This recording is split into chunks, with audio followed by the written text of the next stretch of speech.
Can't tell if this is good timing or bad timing that this song comes on as soon as I start the stream.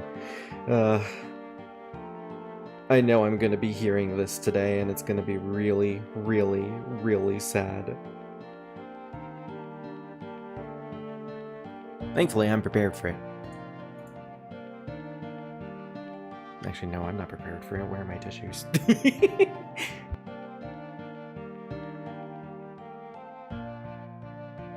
Okay, I have the tissues. Here's the thing, though.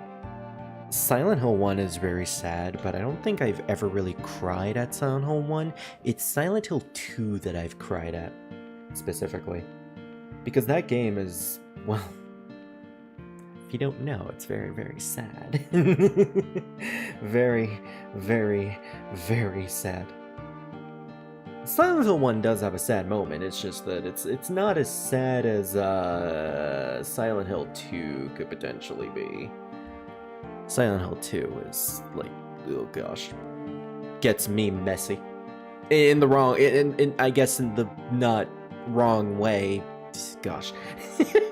The amount of sexual jokes I make on this channel, it's very hard to know when I'm being serious and when I'm not. But still.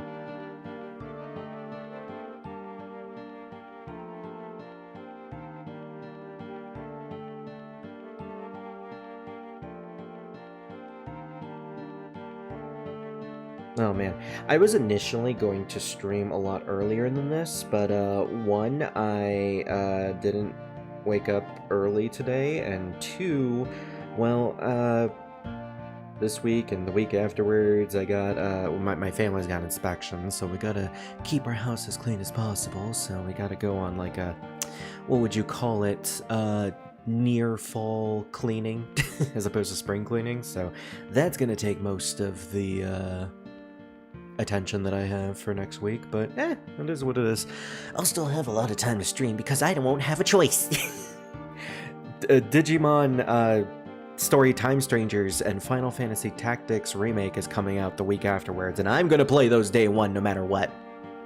Especially Tactics, since I bought it already. I already pre-ordered it. I did not get any of the special editions because I saw no point to it. Look, when I saw the fact that they were going to give us free items, I'm like, oh yay, items that I can get into the first hour of the game? That's awesome. I would totally shill an extra $10. Granted, I like Tactics. I would spend the full price of games that, you know, how they used to be full price back in the day, because you need to pay $60 for the complete edition, but I'm not going to pay that much money considering I need to get Time Strangers afterwards. And Time Strangers, I'm not sure which version I'm going to go for. I want to get the complete edition, especially with all of the additions that I've seen that version get. Oh my gosh. The costume DLCs, the music the extra Digimon that are coming in the season pass, that's gonna be really cool. For some reason this song is a lot louder than the other ones. This is also a really sad song, and I can't wait to get to Silent Hill 3 to listen to this. As I said before, Silent Hill 3 is my favorite Silent Hill game of all time, so I honestly just can't wait to play that game in general. Every single time I do, it's just always... It always feels like a new experience because I don't overplay that game like 1 and 2. 1, not so much as 2, but 2 I've definitely overplayed over the years to the point where I've memorized most of it, and while I don't remember the hardest puzzle in the game, it's still a breeze in the park for me. Although I necessarily don't want to go to a park in Silent Hill 2. Maybe going to a park listening to Silent Hill music is something I gotta do one of these days. Don't know whether that will be stimulating or nerve-wracking. Especially with the type of music I'm talking about. I'm not talking about like the Mary Elizabeth McGlynn vocal tracks. I'm talking about the genuine soundtrack, the Akira Yamaoka ambience music with the xylophones and the pipes breaking. Oh man, imagine listening to Silent Heaven while going to the park in the middle of the night. That would certainly keep you on your toes.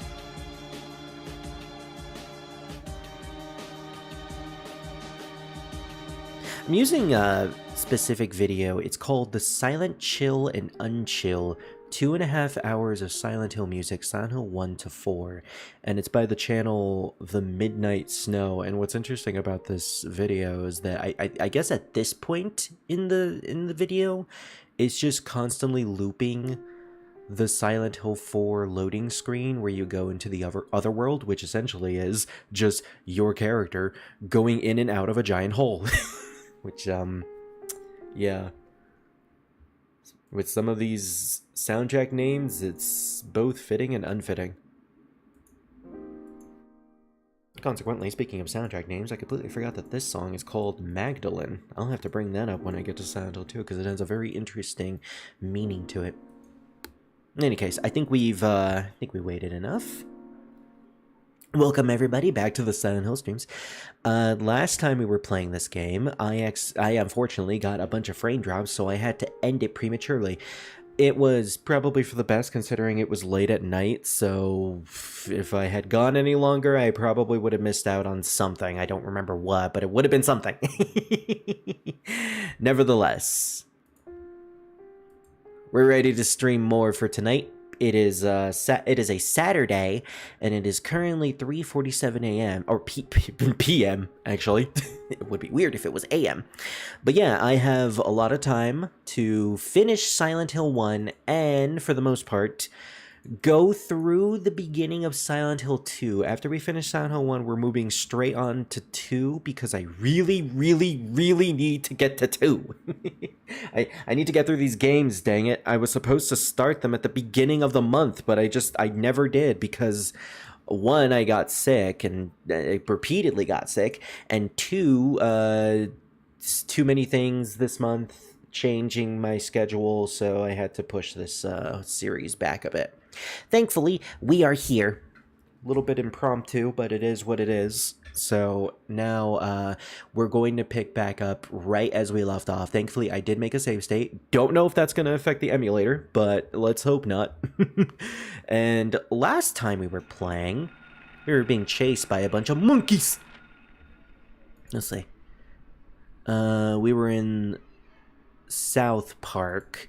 Specifically, we were trying to get to... Oh my gosh, I remember now. We were trying to get to the inn, but... Hold on, I heard weird, like, whispers. It's like, oh gosh, I forgot that you can't use the analog stick. I was also trying to press the square button because I thought this was Shin Megami Tensei 1. Oops. Okay, select is opening the menu for the items. Triangle, which is Y on my Xbox controller. Oh, this is confusing. is the map. Oh my gosh, the whispers. Like, I don't know if they're whispers or just radio static, but that is really, really creepy. It's like, stay on the map when you're being chased by the monkeys and then turn the audio up to max when you're playing this game, and like you could hear some weird whispers. Anyways, ignoring the whispers, I remember last time I was wrapping around Annie's bar thinking that was the inn, and I was trying to find the way in, but I couldn't find it. I was like, where is this fucking entrance? The monkeys are chasing after me! Turns out I was actually going the completely wrong way. And trust me, frames are not dropping. That is just the game itself. Silent Hill 1 has a lot of low frame moments just due to how graphically intensive the overworld is. Like when you're going around Silent Hill, a lot is going on, a lot is loading, and you could definitely tell by the draw distance having a really difficult time loading. Oh my gosh, I forgot about the combination. Okay, what was the combination again? 088908. Oh, I gotta press enter, that's right. Okay, 0886. That's a combination that I remember. Oh, did I get it? Oh my gosh, I can't believe I remember that. Oh, I see all the hearts, thank you. I can't believe I actually got that combination instantly. I guess... Wait, where was the combination? Oh my gosh, I needed to have gone... If I had completely forgotten about it, I would have needed to go back to the Indian runner shop and actually look at the notes. I'm glad I remembered that somehow unconsciously. See, what I tell you guys, I have played this game multiple times before, to the point where I can memorize weird things that I probably shouldn't memorize. Anyways, this is one of the entrances to the hotel apartments. It's apartment complex. This is a magnet, which we're gonna need at a certain other. Hello there. Okay, too pixelated to really see. There's a notebook, and there's a butt. Is that supposed to be a butt to the right? It kind of looks like it, but gosh, that woman's back without seeing her face looks incredibly awkward. Newspaper. It's the same date as the one in the hospital. Investigation stalled. PTV dealers. PTV, what is that? Private TVs. The private TV dealers. They're trying to sell TVs to everybody, but they're not allowed in Silent Hill. Are still at large. Suspicious deaths continue. Like the anti-drug mayor, a narcotics officer dies of a sudden heart failure of unknown origin. Was that narcotics officer possibly Officer Gucci that we read at the police station? So I guess that pretty much confirms it, that the higher-ups in Silent Hill who were against the drug trafficking ring, as well as potentially the cult, were essentially offed by said cult and drug dealers. There's an interesting dynamic going on between both the drug dealers, or the drug trafficking ring that's distributing White Claudia, the substance you can find in Silent Hill, as well as the cult itself. In actuality, both the drug ring and the cult don't really have much in common other than they're both helping each other in a symbiotic relationship. Think the cult is Eddie Brock, which is actually pretty fitting because Eddie Brock is religious, and the symbiote is the drugs. So basically, don't take drugs, kids, or else you'll turn into a giant hulking beast of a man that will hate a giant Spider-Man. Although if you like that shit, then go for it. Okay, we need to find the room that Kaufman's key belongs to, which is room number 3. Will it actually allow us to go in there? Innately? Okay, so we don't have to actually use said key. Also completely forgot to set my chat to all messages instead of top messages. I kind of wish there was a default for that. Oh, wow. You know, despite all the rooms that we've seen in Silent Hill so far, this is actually kind of the most normal room we've seen. Despite the fact that there's like a giant tear in the wall, but then again, this is an apartment complex that you find in a rural town like Silent Hill that people go to for vacations. So you know what? It's actually better than usual. So behind this shelf is a weird poster, but also a hole. There was a hole here. It's still here. There's a crack, something giant inside. The crack is too small to reach in. Well, then logic is speaking that we gotta use the receipt to pull it out. No.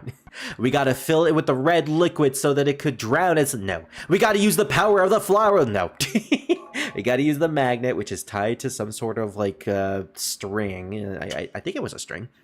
And we get a motorcycle key. Now, I believe the motorcycle key is used on a motorcycle that we could find somewhere in the apartment complex, but I completely forgot where it was. So we gotta find it. There's probably some, like, basement or storage door somewhere around here. There's a car. Probably not Kaufman's car. Otherwise, we would have needed the Kaufman key to open the Kaufman's car.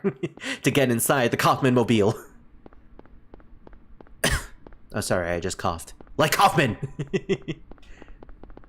There's another room right here. The lock is jammed. It's filled with jam, unfortunately. We're gonna need some bread in order to open it. That kind of sounds like a puzzle in Silent Hill. In order to open a door that's filled with jam, we need the bread. Or the peanut butter. We'll use the peanut butter to distill the stuff. There was a door. Oh, okay, so this is the door that led to the motorcycle right here, which we can then use the Kaufman key for. But first, we're gonna need as many shotgun shells as we need. Although, to be fair, I said the same thing about the handgun bullets, and how many bullets are we at right now? 144 plus 14? Yeah. And we're not going to use all of them for the rest of the game, let me tell you that. An old motorcycle. It reminds me of my old biker days, before I was a writer. Looks like it's been sitting here for years. That's weird. The dust is wiped away just around the gas tank cap. Ah, something is up with the gas tank cap. That is your clue that something is important for this motorcycle. I always do this. I always wrap around the wrong direction, even though the key was probably, like, right next to me or something. And if we use the motorcycle key and we open the gas tank, we find a small glass vial filled with some mysterious red liquid. A small glass vial was wrapped in a plastic bag. What's this? What's this? I hope this isn't Chris's blood. It's like the busted vial I found in the director's office at the hospital. So it might be the same thing. And Kaufman is a part of the hospital, actually. In fact, he was the director. Give me that. Oh, and he's angry. What is this? Kaufman angry. He fucking swipes it away from me, too. That's none of your business. Instead of messing with that, how about coming up with a way to get out of here? Do it right now. You shouldn't be hanging around here goofing off. What do you think you're doing? You want to get yourself killed? Get out of here. Okay, take it easy. Whoa, just take it easy, man. Unless you want to die, keep your mind on business. What kind of business? Oh, I guess the business of trying to get out of here. I like how his voice just completely changed and now he's sounding like a villain. Man, he was pissed and in such a rush too. And there's a health drink back there. I guess I wasted my time. Better hurry, I'm worried about Cheryl. And that's the end of the side quest. That's all we can do here in South Park. So now we are free to progress with the game and we've essentially unlocked the good ending. Thanks to us finding the vial, saving Kaufman, and inadvertently giving Kaufman the vial. Trust me, it will be important later on. I like how Kaufman's voice in that cutscene, like previously he just sounded like very like baritone, like, I'm Dr. Michael Kaufman, I'm the doctor here, I have no idea what's going on. Oh, you have a wife, I'm so sorry, your wife died and now your daughter is missing. I'm so sorry about that. And even when we were talking with him at Annie's bar, he's like, thank you, I was a goner, but you saved me. Meanwhile, in this cutscene, it's like, why didn't you do that to me? Get out of here and give me this vial. Something like a cartoon villain for some reason out of nowhere. Just like a complete 180 of his character. Oh, damn it, I want to read that. Rent something. Damn it, these monkeys are not going to let me. Damn these monkeys. Singles, free cable TV. Oh, they have free cable TV. Nice. What is this, like 1999 or something? 1997? What are we gonna watch? Maybe some Hallmark, early Hallmark movies? Ooh, we could watch some seasons of Friends. But only if they're available. Okay, so this is the point of no return. Make sure you did again, if you're following this stream series as your first time through the game, or if you're going to be playing this game for the first time alongside, I don't know why you would with all these jokes I make, but make sure that you do everything in South Park that I did previously. You need to go to Annie's bar to save Kaufman. Then you need to go to the Indian Runner to get the key to the inn and get the information about the drugs and all that. Then you need to go to the apartments, the inns, and do everything that will lead to giving Kaufman the vial. If you do not do all those things, you will be locked out of the good ending. And there are like 4 endings. There are 2 good endings and 2 bad endings, as well as a joke ending. But Kaufman is tied. The Kaufman quest is tied to the good ending for reasons that will make sense later. Also, I want to say something, but I'll wait until after this cutscene. Because, yeah, once you get here, well, it's going to be obvious why you can't go back. Oh, indigestion! What a good effect. This is a PS1. Not again. No, this time it feels different. Rather than shifting from reality to a nightmare, this is more like reality becoming a nightmare. Oh! I don't like this feeling, like something bad will happen. No doubt, something terrible is going on. like those weird noises that are happening in the background. So yeah, it's kind of obvious that passing this point, the entire town turns into the other world again, and we're blocked out of South Park, so there's no way to go back and do the quests. Things are actually getting serious now. Harry was right in saying that it's different this time. Not in the fact that, you know, things are looking different. It's the fact that things altered in the middle of Harry just walking through the town, because every single instance where we've been to the overworld, it was always like this transition out of our vision, or us blatantly like knocking ourselves out and then waking up in this version of the town. Now it's just like immediately shift, as if like something just snapped. And as we progress through the sides here, we can see some houses, and I think at some point during the fences, we can see like the seal of Metatrons, or the mark of Samael. But our destination is actually away from these fuckers. We're trying to find a boat somewhere, and hopefully we don't get attacked by monkeys. One thing I wanted to say though is, I don't know how to activate it, but I remember there are like 2 different versions of that one scene with Kaufman at the end of the Kaufman quest, where you give him the vial and then he leaves, and then Harry has dialogue after the fact. I could have sworn, and I don't know how to activate this, there are 2 versions of that scene. One where Harry just says, well, I guess my time here, I guess I wasted my time here, and that's it. It's just like one sentence. But there's more to that sentence. Apparently he talks about maybe he has something to do with the drug trafficking ring or something. Maybe it's drugs that I just found and he took it from me. Well, I guess I wasted my time. Like, there's more to that. And I could have sworn you get that piece of the cutscene when you like get all of the information from the Indian runner, but maybe it's the opposite. Maybe if you don't go to the Indian runner and look at all the files and stuff, maybe you don't get that part of the cutscene. Or, and this is just a theory that I've just thought about, maybe it's tied to the version of the game you play, because I mentioned this earlier, there's a specific newspaper that, oh, I guess the dog is coming with me. No, don't touch me! Don't touch me! There's a specific newspaper that's only in the PAL version of Silent Hill 1. But maybe that second part of the cutscene is also in the PAL version. Well, I can safely say that that body isn't in the PAL version. Well, isn't just in the PAL version. Hey, buddy. Boop, boop, boop, boop, boop, boop. Hey, buddy, check it out. And people say the movement in this game is better than Resident Evil 1. I still want to know what those canisters are. They look like spray paint, but it would be weird if it was. Bowie! Love the name Bowie. Hey, look, it's David Bowie. Sybil. Hey, look, it's David Sybil. Harry, Glad you're How did you okay. get back here? I followed the sewer. Well, considering there was only one way, that's fair. Yeah. I'm glad you made it. I was worried about you. You were worried? Where did you disappear to? Oh yeah, the last time we found her, we were in the antique shop. I want to know what's going on. And we here. kind of just faded away. What is with this town? This may sound really off the wall, but listen to me. You've got to believe me. I haven't gone crazy. I'm not fooling around. You've got to believe me. Listen to my At first, tone. I thought I I'm was serious losing my about mind. this. But now I know I'm not. It's not me. This whole town.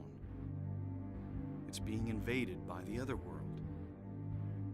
By a world of someone's nightmarish delusions come to life. First time they actually call it the other world, and I don't know where Harry got that name. Spreading, trying to swallow up everything in darkness.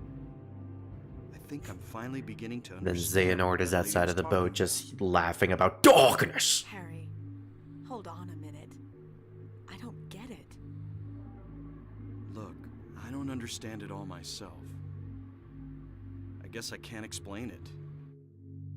Well, what's making this happen? I don't know that either.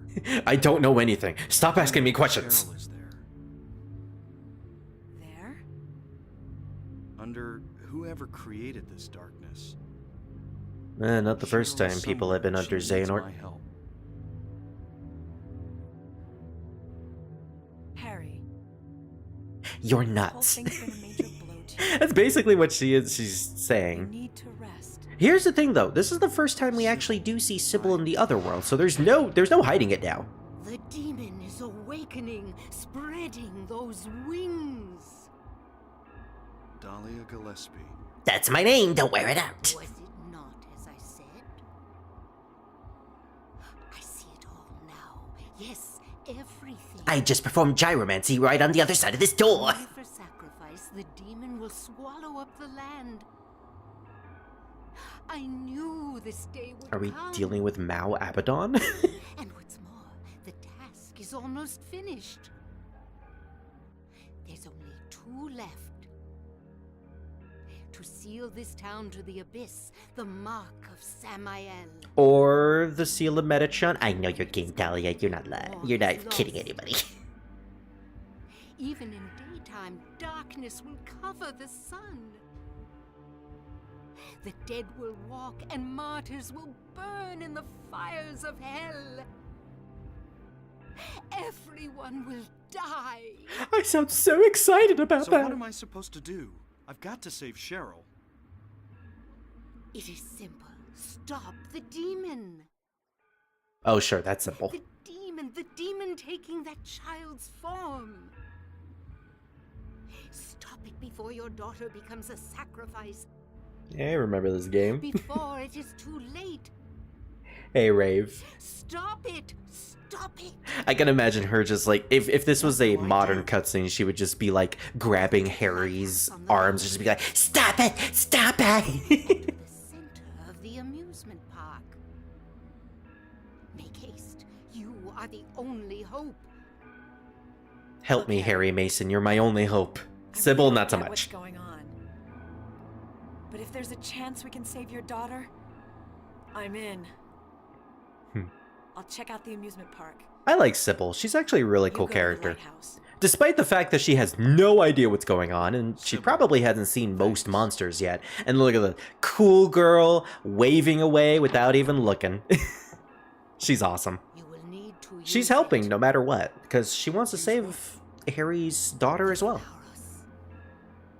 Only with that can you stop it. What about Sybil? You know, Dahlia, it's not that impressive when you were leaning towards the door ready to leave.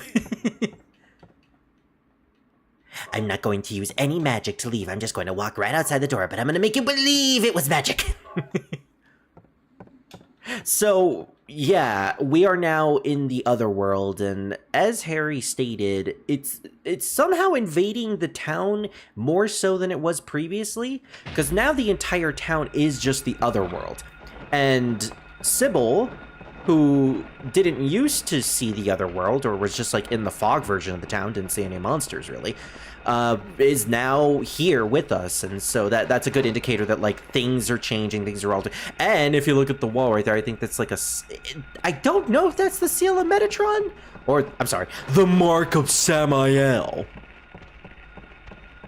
Again, if you know the occult / religion as much as I do, you kind of know what that thing is, and something tells me that you're not supposed to. Oh yeah, there's definitely like reverse versions.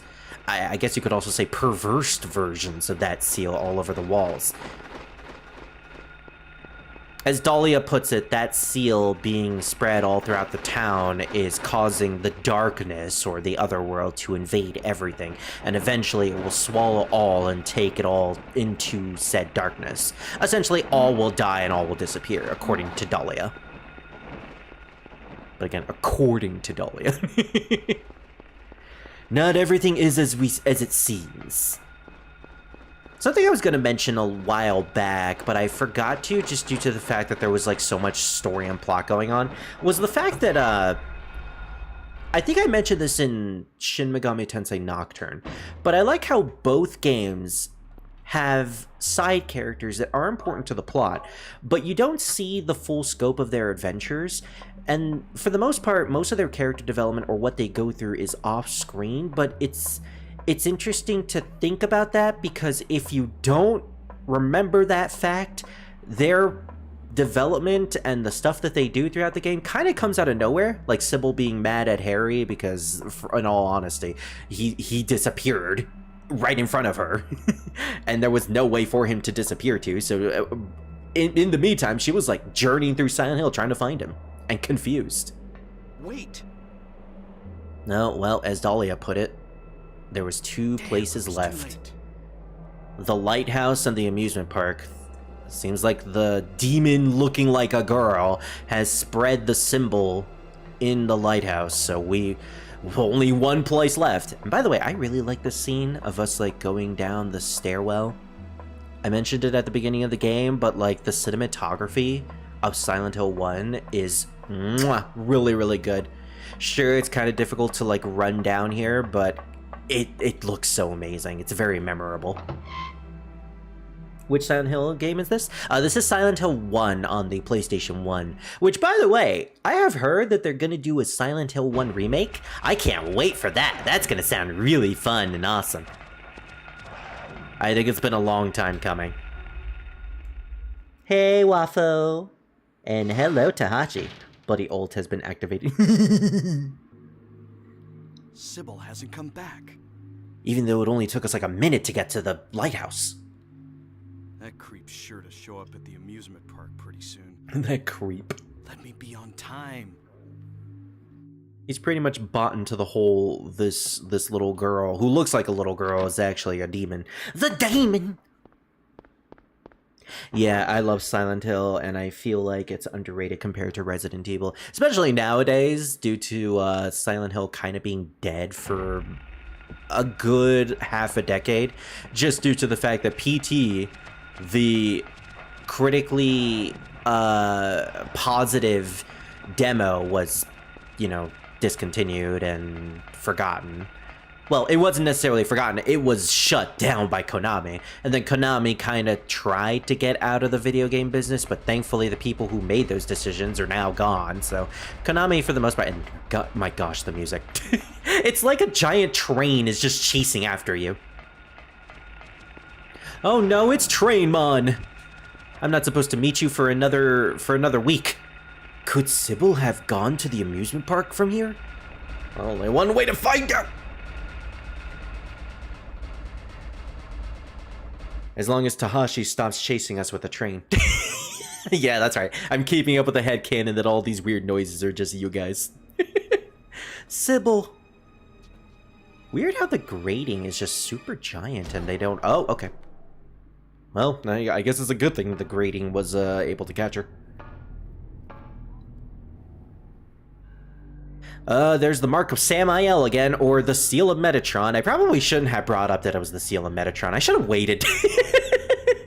The game actually never tells you that it's the Seal of Metatron. You have to wait until a later game, and gosh, it's everywhere. It is a good indicator that things are changing, or that it's spreading.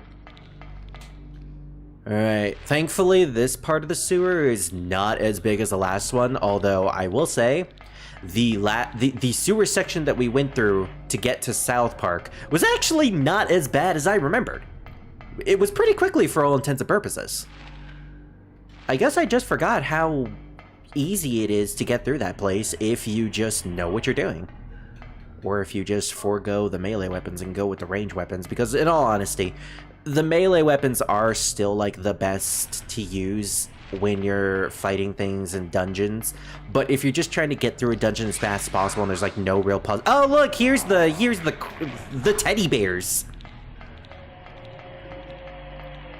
Those were the things that were used to censor the gray children in the school. So imagine seeing those things, and instead of like tiny children with knives, which were supposed to be symbolic, and like, oh my gosh, so many fucking sounds! Everything is chasing after us at this point.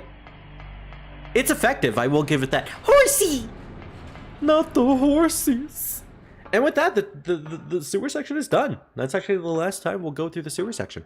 Because this sewer section was sewer surfing. This sewer surfing section leads into the amusement park. So here we are. It's so weird they even canceled it. Like, that demo... I know, right? It blew up everywhere. Everyone was super excited about it. There were so many theories tied to it. The fact that, Hideo Kojima was responsible for that demo. Like, everyone loves Hideo Kojima, especially at that time. Oh, it's the tiny little, shadows that are bullied. It's the bully victims. Symbolically, they're bully victims. I don't want to chase you anymore. You're sad. Just go. Just go. Just save yourself. Yeah, I think this entire section is just comprised of nothing but, tiny little babies. I didn't want to make them feel okay. I just want to hug them. Poor oh, never mind. Well, like I said, we're not going to use most of these bullets for anything else.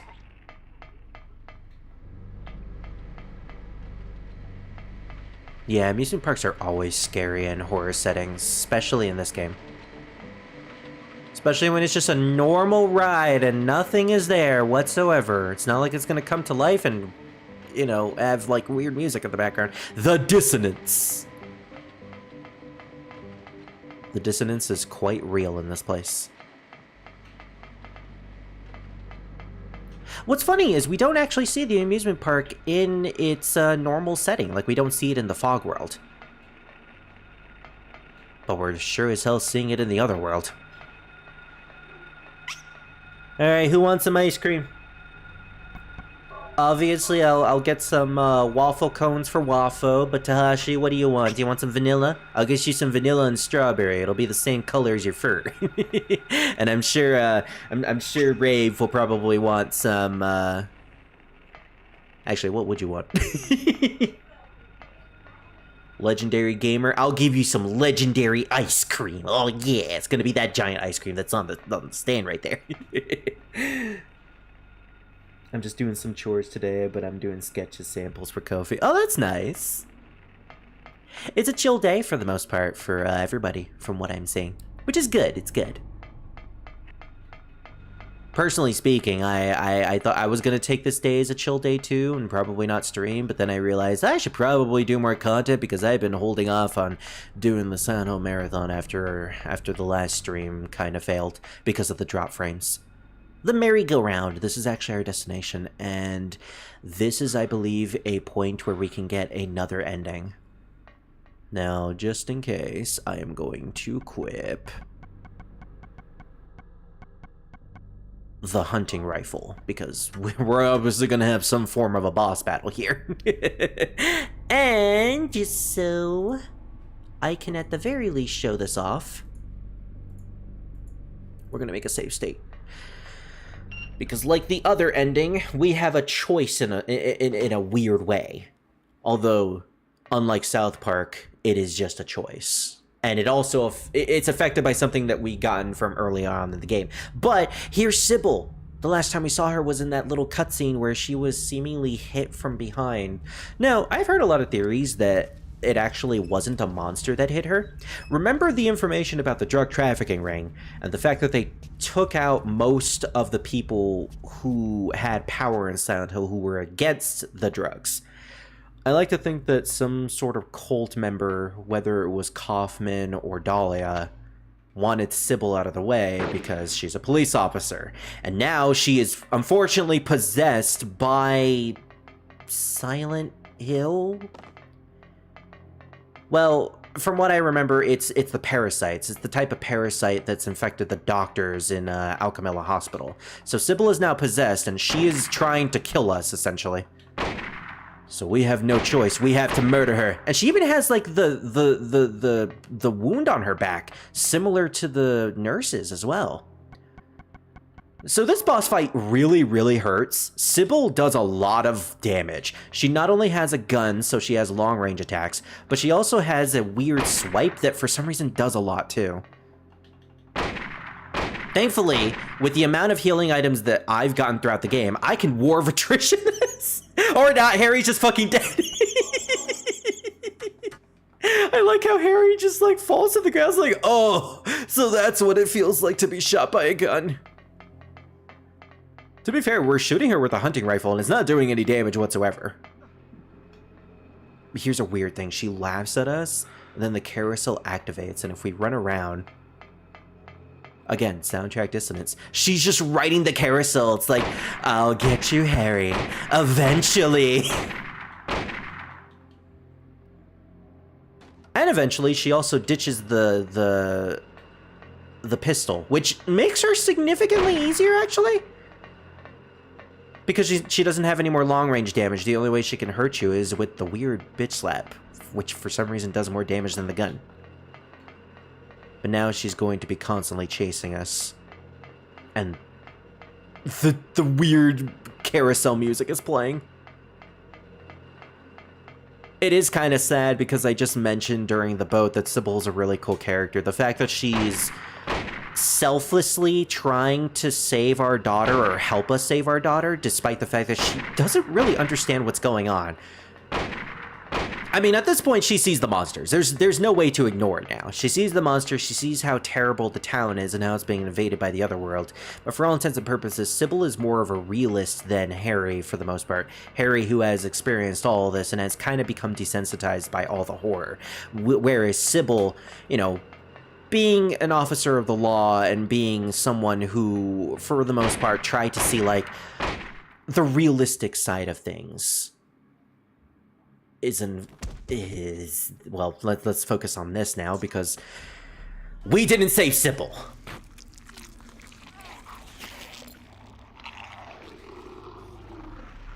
The parasite inside of her basically bursted out and destroyed her. We took the offensive route, and we murdered the only friend that we had in this place who was ready to help us in our time of need. Selflessly, I might add. What the hell? How could this have happened? And thus, we do not save Sybil. That is, in a sense, a bad ending. But that didn't happen. That's in an alternate universe. I just wanted to show off that that is a thing that can happen. You can kill Sybil, but I'm not going to do that because I went ahead and got a certain item earlier on in the game that will allow me to actually help her. And you can actually miss this item too. This is an item that you could get from the hospital, and if you miss it at the beginning of the hospital, you can never get it again. So even if you complete the hospital dungeon and get access to like the real foggy version of the hospital, you can't get this item to save Sybil.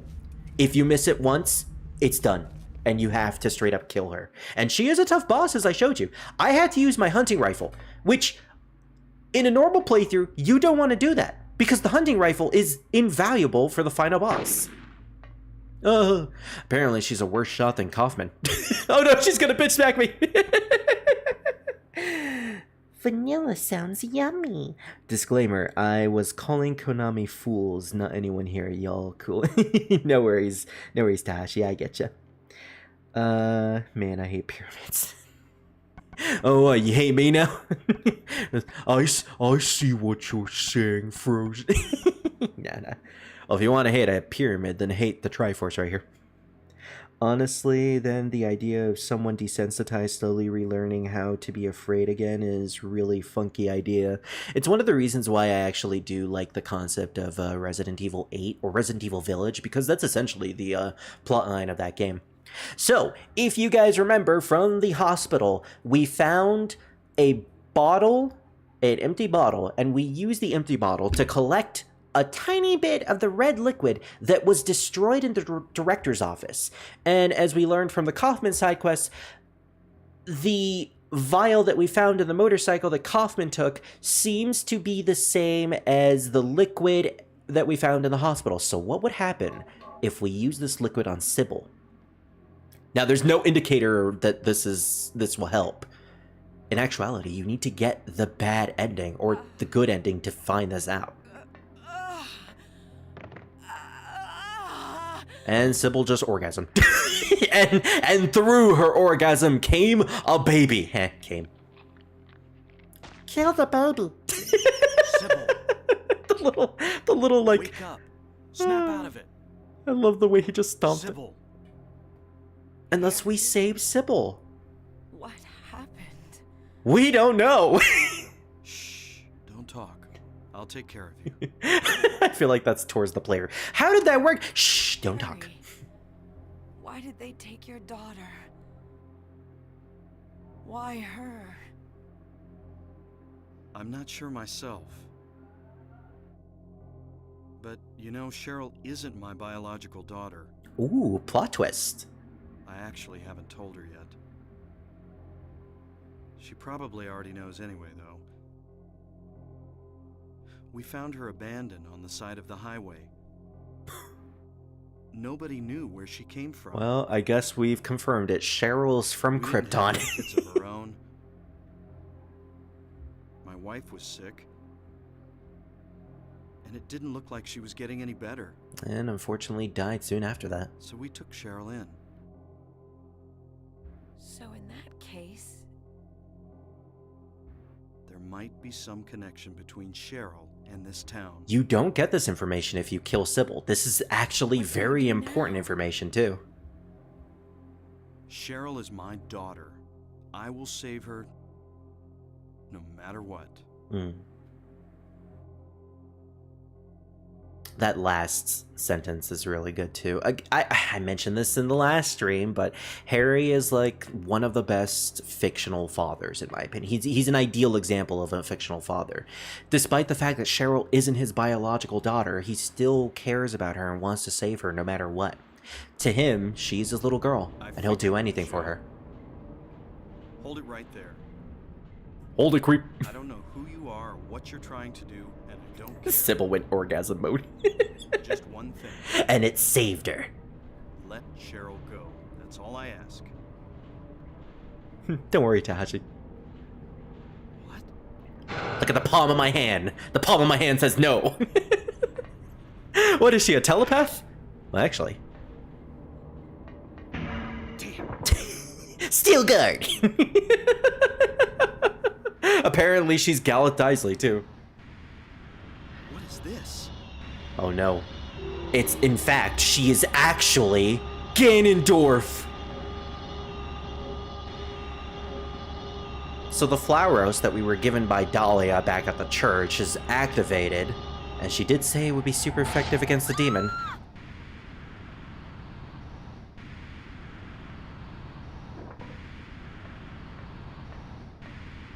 Where's Cheryl? Give me back my daughter. We meet at last, Alessa. Dahlia Gillespie? That's my name. Again, don't wear it out. Cheryl, where is she? Alessa. This is the end of your little game. At this point, she's not even caring about Harry anymore. Could she be? Oh, Alessa Gillespie. You've been a ghastly little pest, haven't you, Alessa? So I hope you guys have watched Carrie, or read it, because this game is now turned into Carrie. Couldn't escape from our spell. But Mommy didn't know how much you'd grown. Crazy occult mom uses her witch daughter for That's why I couldn't rituals do and it all stuff. by myself. That's essentially what's happening now. But what a pity, yes? Now you're half indebted to this man for his help. I didn't want to use a man, but I didn't want to also use the police officer. Listen, my dear little girl, there is one thing left I need you to do for me. No! Get away from me! Could they have at the very least used a better actress for Alyssa? An actual child? Everything is ready. Let's go home. So yeah, everything is now put into perspective at this point. What's going on here? Dahlia was using us in order to get her hands on Alessa, who is actually her daughter, who seemingly, out of our knowledge, we don't really know yet, went against her, and now that she has access to her, is going to use her for nefarious means. And we wake up in the hospital again! As if a dream within a dream wasn't already speaking of creepy. Lisa is not looking too good. Harry.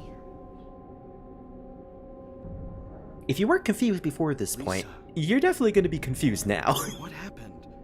Where's Alessa and Dahlia? Harry, listen. You were dreaming. Something you said before has been bothering me. I just can't get it out of my head. What is it, Lisa?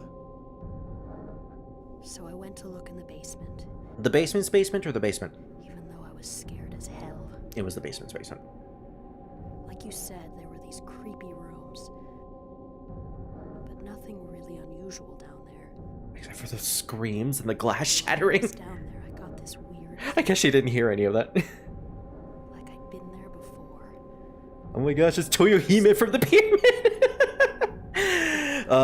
Oh, so that's how Dahlia managed to get her daughter back, by conjuring the power of the Lunarians. Of course.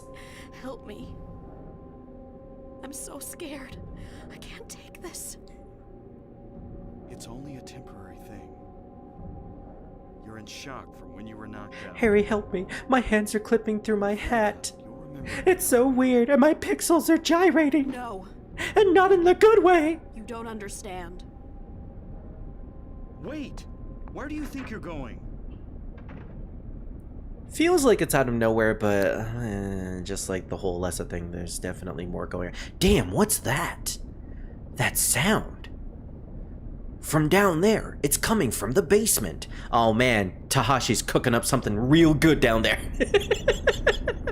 We're gonna put our fucking rifle away because we don't need that anymore.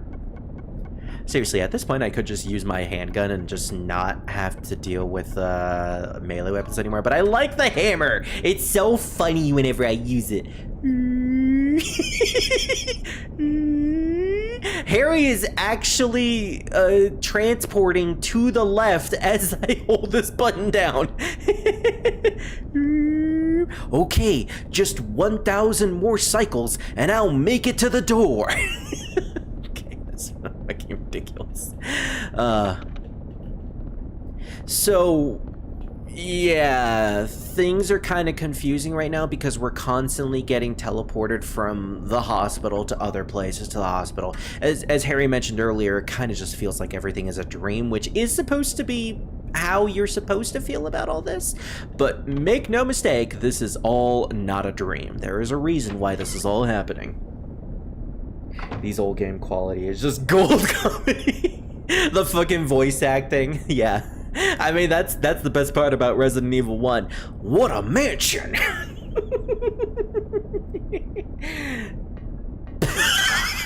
I forgot about this moment. Okay, guys, I want you to look at Harry's head as I'm walking down this hallway. Just shaking. He's so scared. He's so terrified. Okay, serious time. I'm being summoned. What happened in this town? And Harry's an Eidolon now. What could be making things like this? I have a feeling if I take the elevator down, I'll find it. Funnily enough, we actually won't. Cheryl. There's actually a lot of stuff pertaining to this game that we have questions about that we don't really find out unless we delve deeper into the franchise or really just think about it more so. Because this game is very much a show don't tell or an imply don't tell. Very similar to most horror games, really, that are psychological. Now, the important thing about this dungeon, this is the final, we are actually at the final dungeon of the game. This is the final stretch. We are in a place called Nowhere, as it was said on the save file. And there is no map in Nowhere. Why?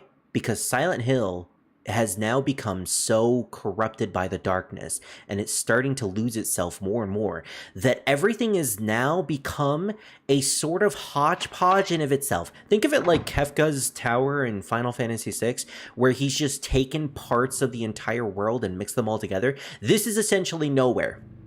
We have the hospital, and we have the hospital shower here with the faucet with a key on it, which was a thing that we saw in the actual hospital. But if we go into another room, say this room over here, we're also in the hospital. Okay, maybe this example isn't really showing all that well. We'll see it in the other rooms, thankfully. And there is a bird cage with no bird in it, but there is a key inside of it, so we need to open the cage with the key.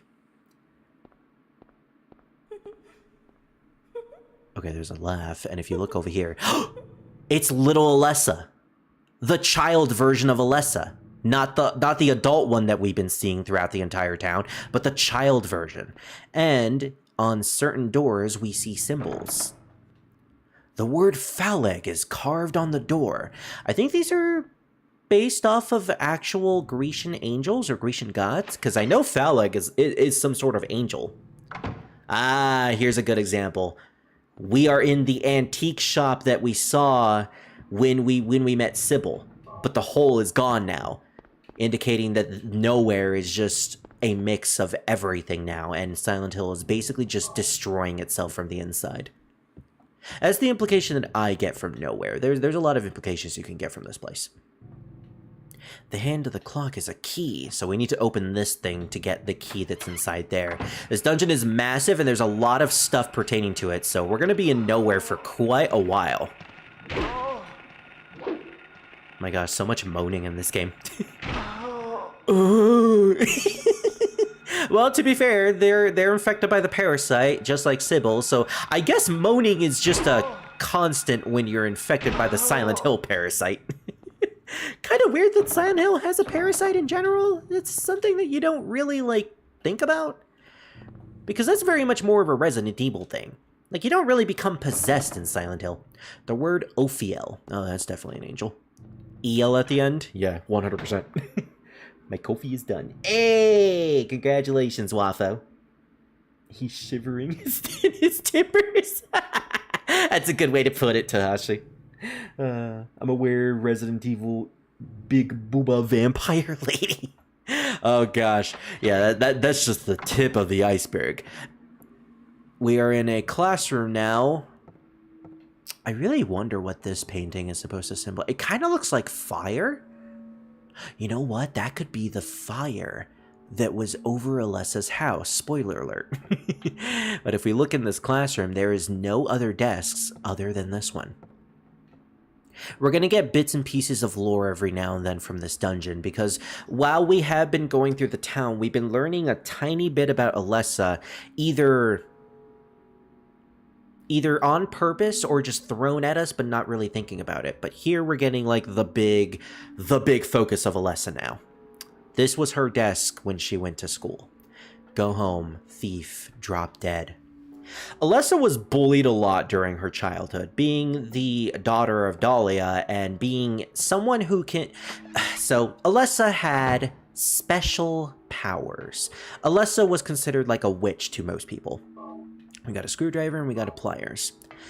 Alessa's childhood was basically she was bullied for being special and having psychokinetic powers or telepathic powers. It's never really stated which, maybe even both, but essentially she was special in this sort of sense. And everybody knew about it in school because Silent Hill was run by the cult, and the cult had its fingers in everything. So Alessa was pretty much ostracized by most of her peers and bullied for pretty much her entire life, to the point of, you know, children writing really terrible stuff on their desks, or adults not really paying attention to her, and she never really had any friends for that matter. She had a very terrible life, and in the movies, as I stated in the school, kind of took that a little overboard. But we're not going to get into that again, because that is just a mouthful. Ugh. Maybe I shouldn't have said mouthful. The birdcage is locked, so we need a key to get in there. We got a screwdriver and we got pliers. We can't use the screwdriver or pliers on that thing, but we can use the pliers on the faucet in here to get the key out of this faucet. No, it turns out we need to find some butter so we can stick it into the faucet and pull it out. So the parasite effect makes you orgasm. I mean, it does have control of all of your body, if you know what I mean. Alright, so we found the Ophiel key. So we can open this door right here. What is this door? That has... You know what? You can actually make it out if you look at it. I think it's written... I think it has Haggith written on there. It's locked. The word Haggith is carved onto the door. Now that I'm... forgot that he does that. Now that I'm looking at the symbol at the top of the door, that actually is the symbol that showed up on the TV screen when we were at the community center. which was a bunch of like occult symbols. So this might not actually be Grecian. This is occultish. Like those might be occultish symbols of some sort. In any case, we have access to the Ophiel room, and this room has in of itself a puzzle that was shown off back in the hospital, but is now activated. The slab over here at the end now has writing on it. But we'll deal with that after we go through these rooms real quick. For the most part, most of these rooms will be jammed. So you know, those rooms are not important whatsoever. This room has in of itself another puzzle that a lot of people have trouble with. I'm gonna go through this as fast as possible, but let me just say that I had trouble with it as well when I first played it. So we have a bunch of symbols here. Your first indicator is that they're all based off of the zodiacs. So you would think this might be based off of like the zodiac signs, and you'd have to figure out, okay, these numbers are probably indicating the months of the zodiac signs. So like, oh, this might be Pisces, so it might be year zero. Wait, year zero? What does it mean by year zero? Well, it doesn't matter because these are also symbols, so maybe we got to figure out the year of like Gemini and Aries and Sagittarius. Actually, no. That is a red herring. What you actually need to do is you need to count the amount of limbs that every single thing has. The Pisces, aka the fish, have no limbs because it's their entire body, so it's 0. The crab had a 10 because of all of its legs and its hands. So the ox here, or the ram, or whatever it's supposed to be, have 4 limbs. So we have to put 4. Gemini is 2 people, so they have 8 limbs. The head doesn't count. I guess we could count the other thing, but then we'd have to have an extra 1 and an extra... Nope. I'm sorry. Sagittarius would be 6, because it's a minotaur!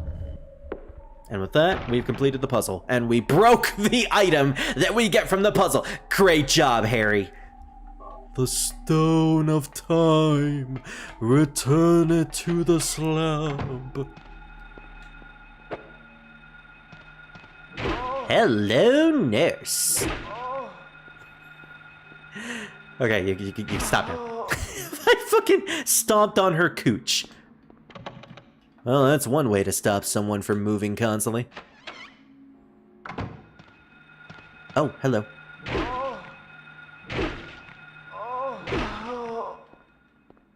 So if I hit them 3 times, I don't actually have to stomp on them. They just die instantly.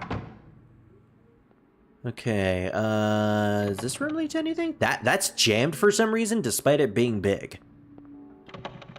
Alright, well, we don't have anything else to do. We got the slab of time. Now we need to enter into this door. Unfortunately, it is locked. There's a number combination here that we need to input stuff in. And there's a slab right here that is filled with names. The Grim Reaper's list.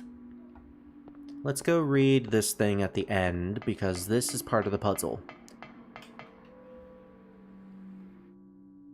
Silent Hill, the orgasm arises. Oh, just wait until the next game where we meet the nurses. Specifically the bubblehead nurses. Although, strangely enough, they don't orgasm nearly as much as the nurses in this game. Silent Hill 3 also has nurses, but they don't really orgasm either. They kind of just like do little screams like, whoa, whoa, every time you hit them. It's just an entire hospital filled with Crash Bandicoots. Whoa! Oh my gosh, imagine them like making that noise every time you hit the...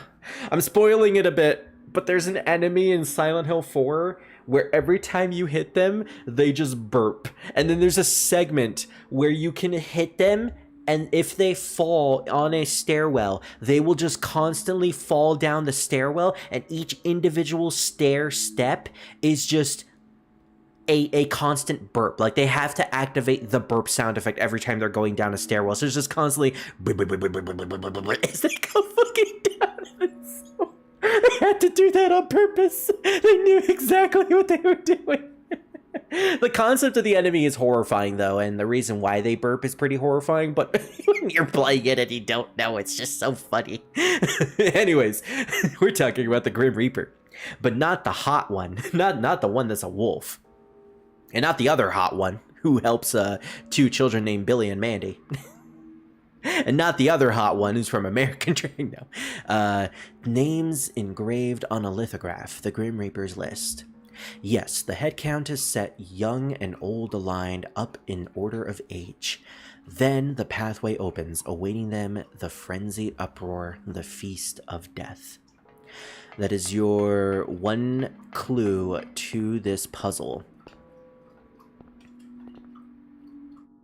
Now, as you can see, as it stated, names have to be from youngest to oldest. So we have the youngest being 18, Albert Lords, all the way to the oldest being Roberta T. Morgan.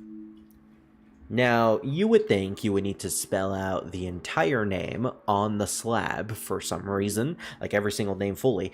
In fact, no. What you need to do is you need to type in the first letter of each name from order of youngest to oldest. So that would be 18 Albert, 35 Lydia, 38 Edward, 45 Roberta, and I'm sorry, I said Roberta was the oldest. It's actually Trevor F. White, which is 60. Trevor F. White. Now, spell out those first letters. Albert, A, Lydia, L, Edward, E, Roberta, R, Trevor, T, Alert. Once you figure it out, it's like, oh, that's obvious. A very, very, like, Riddler-esque puzzle, and I really, really like that. Silent Hill is just filled with puzzles like this, and we're going to see more of this in Silent Hill 2, and a lot more in Silent Hill 3. I will warn you guys right now, I am not playing the hard mode version of Silent Hill 3, specifically puzzle hard mode version, because that will require me to learn about anatomy, hexadecimals, and the entire history behind Shakespeare plays. No, thank you! Okay, maybe not hexadecimals, but I will need to learn about anatomy and Shakespeare plays. I am not kidding, by the way. We have 6 bodies in this room, and the Star of David, otherwise known as the Amulet of Solomon, which is what it's known in its original religion. So with that, we have the item here. We can progress with the plot, or just progress further. Yeah, it is awesome. But we have probably the saddest cutscene in the entire game coming up. Harry? Lisa, what's the matter with This you? is going to require a lot of explanations afterwards. Why I'm still alive even though everyone else is dead. I'm not the only one who's still walking around. I'm the same as them. I just hadn't noticed it before. The same as them. Lisa, As in the nurses, the Stay by me, doctors, Harry. the monsters. I'm so scared. Help me. Save me from them. Please. The way the Harry? way her body's leaning is a little awkward, but the voice acting and him like shoving her immediately brings you back, and made an entire CGI cutscene for this as well. Now I know what some of you all are thinking. No, the blood isn't coming from him throwing her to the wall. It's actually her awakening to the truth of what she actually is. Lisa here is not actually a person. She's the same as them, all the monsters, all the nurses. She is just a manifestation of that Silent Hill created. She is in of itself a part of the town that gains sentience in some sort of way. Lisa? And the sad part is that sentience is so real that it believed itself to actually be Lisa. Lisa in of herself was an actual person, as we find out as we go back into the room because we heard a loud noise. We get to learn all about the real Lisa who was in Silent Hill through this diary. There's a diary on the floor. Ask doctor to let me quit being in charge of that patient. It's too weird. Still alive, but with wounds that won't heal. Told the doctor I quit. Won't work at that hospital anymore. The room is filled with insects. Even with doors and windows shut, they get in to spite me. To the hospital. Feeling bad, need to throw up, but vomiting doesn't come out. Vomiting only bile. Blood and pus flow from the bathroom faucet. I try to stop it, but it won't turn off. Need drugs. Help me. Her remembering that she's seen the basement before is an indicator of what's happened. In actuality, in the real Silent Hill years ago before the town turned into what it is now, Lisa used to be the nurse to Alessa because Alessa had her own room in the basement. Because as we've gathered from the context clues from the game thus far, Alessa was a child who had psychokinetic powers and was used by her mother, who was a leader, some leader of the cult, for rituals. At some point, Alessa was brought to the hospital and put in the basement's basement under the care of Lisa in secretive. And Lisa was essentially trapped in the basement with Alessa to care for her throughout all these years. The patient Alessa, unfortunately, was in a terrible, terrible state, to the point where, as Lisa puts it in her diary, she shouldn't be alive at this point, and yet she's still alive. And it's strange. Now, as we've learned, the drug trafficking ring is strong in Silent Hill, and Kaufman seems to be involved in it. In actuality, Kaufman, the director of the hospital, forced Lisa to work as Alessa's personal nurse by getting her addicted to the drugs, the White Claudia, that he was distributing throughout Silent Hill, and therefore using her as his puppet to force her to just do this work. And that essentially took a mental toll on Lisa to the point where she started to see delusions and lose herself. We never actually know what happened to the real Lisa. There's actually a lot of theories about that. In the opening of Silent Hill 1, actually, that we saw at the beginning of the playthrough, you see a small little cutscene that you never see at any point throughout the entire game. It's Lisa trying to run away from Kaufman in the real hospital, and she fights him a little bit and yells at him. Now, a lot of people take theories from that scene, and one theory that I firmly believe in is that was probably the last time Lisa was alive, because she was considered a liability for Kaufman, you know, someone who knew about the secrets of the hospital and Alessa, so he probably got her murdered. And that's the story of Lisa. A tragic woman who was alive, but through Alessa's control over the town, because that's a silly moment. As we are now aware, Alessa seems to have some control over the town. And through this control, she seemingly made a manifestation of Lisa, who is similar to the monsters, essentially a manifestation of the town, because she seemingly cared about Lisa, the only person who actually cared about Alessa's well-being, despite the fact that she was, you know, hyped up on drugs and was going insane because of it. The sad part is, a person like Lisa was probably a godsend compared to someone like her mother, who was using her in rituals and experiments. And as we'll find out later in this dungeon, yeah, actually was way better than her mother. Oh gosh, way better than her mother. But that's like one of the most tragic things in the game, the Lisa character. And what's even sadder is, you feel so bad for her when you learn about her story that you really want to help her and protect her, and yet you can't, because Lisa is not real in this game. The real Lisa died a long time ago. The person that Harry's been interacting with this whole time, who's been scared and who's been asking for help, is just a version of her that was created because a little girl was sad about her. Alessa felt just as sad about Lisa as we do about Lisa. And that's the real tragedy. That no matter what, we couldn't save her. And that in itself is a thing that will be repeated in Silent Hill 2 with one of the most tragic characters, in my opinion, in video game history, Angelo Roscoe. And Angelo Roscoe is going to be someone that I will probably cry to. I am prepared for that. Oh man. But yeah, that's the sad truth about Lisa. That's awesome. Jesus, yeah. That is a really good cutscene indeed, Tahashi. Probably one of the most memorable moments of Silent Hill, equally made memorable by the song that was playing there. Not Tomorrow is one of probably the most popular songs in the franchise. There's definitely a lot more popular ones, but it's definitely the most popular that came from this game. And it's so sad too, because it really fits the character. It's like a tragic piano piece.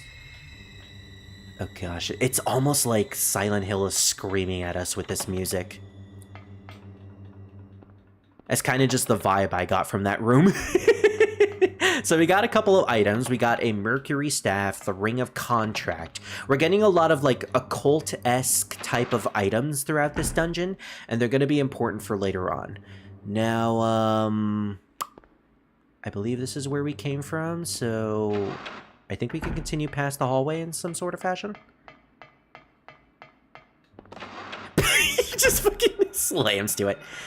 This is the point where I'm like, I kind of wish Nowhere had a map in the game, but it kind of defeats the purpose of, like, being in a place called Nowhere. You're supposed to not know what's happening here.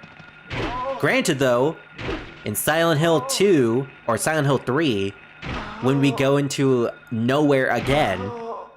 So much moaning. When we go into a place called Nowhere again, the main character in that game, Heather, actually does make a personal map. Like, she straight up just takes out a piece of paper and writes a version of her map in crayon, which I think is, like, pretty ingenious. Like, if I was in a horror setting, I would try to make my own maps, too. just make sure to give me graph paper, thankfully. There's a key here. The electricity is flowing to the key. I'll get shocked if I grab it now. Oh, you know what? I just noticed the sounds that was being made in that room are the same sounds you hear in the engine room. A good indicator that you need to go to the engine room and turn off the engine in order to activate that key. It's unlocked. Oh. Apparently, that was the only important room on this floor, or in this hallway. But if we go through this door, we end up all the way back at the beginning. Back to the beginning. Again, remember what I said, Nowhere is just an amalgamation of everything in the town going crazy. So despite the fact that we went through an elevator past the Haggett door into another floor, we somehow ended back on the floor that we started, just through the door. It's just like the school! Well, now we gotta go back to the third floor. Or, no, this is the first time we're going to the third floor. Gosh, at this point... Okay, I just remember the third floor is weird. And it has weird music, too. Looks like an altar. I wonder who they were worshipping. We have a couple of paintings here, which are a little weird. The Light of the Future. Someone gazing at the heavens while... some sort of messianic figure is stabbed by some sort of spear. Might be the Longinus, actually, and that might be Jesus Christ. Huh. Remember, this town is part of a cult in some form or fashion. The light illuminating the darkness. Okay, we need to check and see what type of items we have. We have the Ring of Contract, the Amulet of Solomon, and the Crest of Mercury. That's all we have for now. And we can't do anything about these doors, because for all intents and purposes, they're part of a puzzle that we'll need a camera for. So we need to find that camera. If anything, we just have to go back to the second floor and see what else we can find. We're kind of at a point where we don't really know where to go anymore. Mostly because we ran out of items. Well, I guess you know what that means, everybody. We gotta check every single room. Yeah! Check every single room, see if we missed something. This is where we got those items. Can't go through here. That's the way to the convention center. I'm pretty sure we got all the items here, too? Yeah, we did.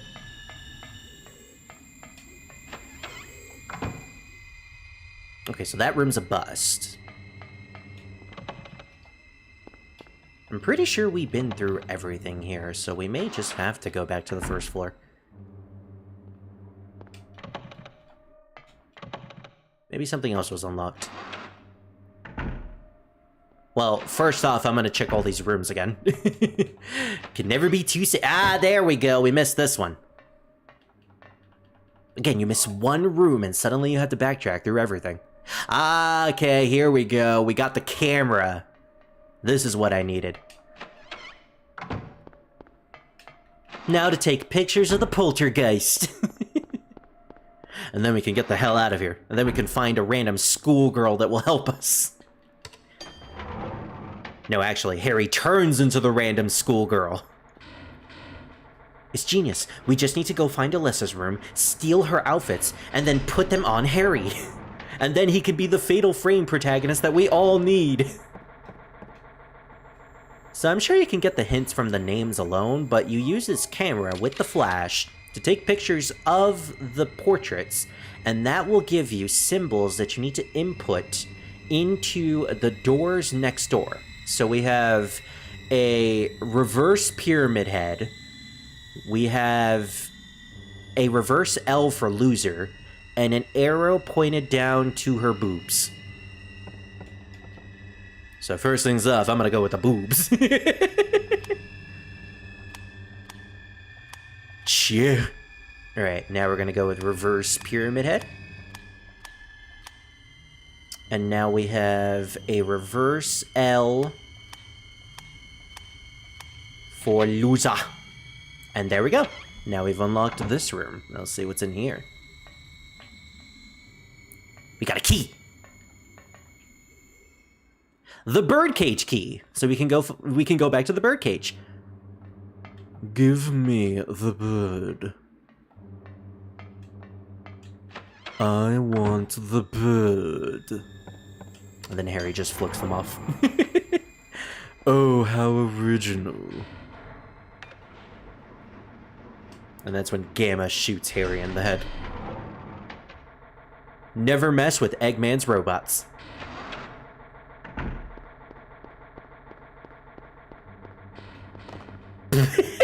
I'll never get tired of Harry just running into things.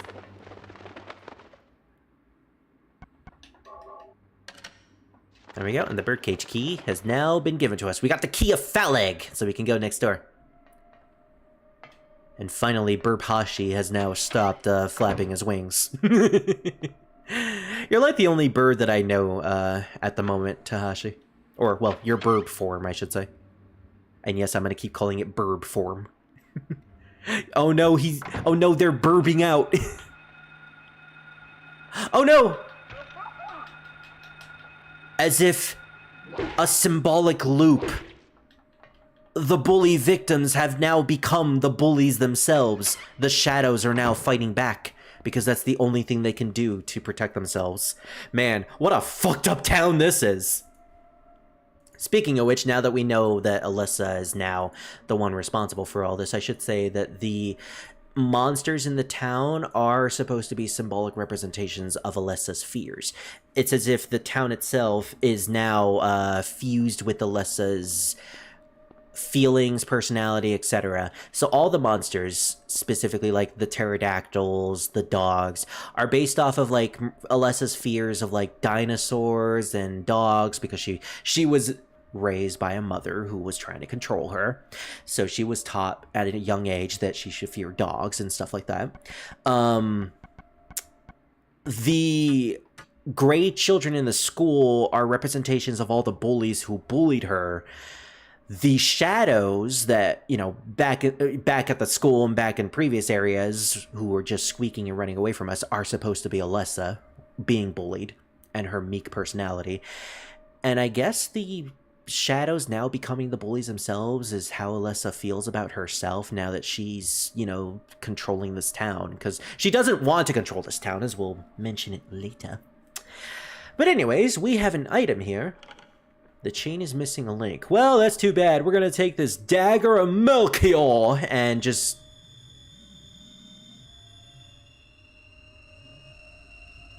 looks at the ceiling, contemplates the music. Well, anyways, we're gonna go and just use this dagger of Melchior to complete a puzzle, and... oh no! I've seen enough hentai to know where this is going! And Harry's butt was never the same after that. And congratulations, we got a bad ending. We got the tentacle ending. The tentacle hentai ending. Alright, well... Man, talk about going back to your roots. Remember back in the day when horror games, specifically like Alone in the Dark, had like immediate bad endings where you could get a game over just by not doing a specific thing? Yeah, taking me back to the days of Gabriel Knight. This is the only time it happens in the game too. So what you're supposed to do is to use the Ring of Contract to seal the refrigerator. I don't know how this works. Look, this is all magic at this point. So just don't question it. We got this dagger of Melchior, and now you've been sealed by my cock ring. There's no way to get out. Now let's never come back into this room again. Unless Harry wants to feel something brand new in his life. But yeah, I'm heading out now. Bye-bye. Hey, no worries, Tahashi. This was pretty nuts. I hope you have a good night, okay? Goodbye, Tahashi.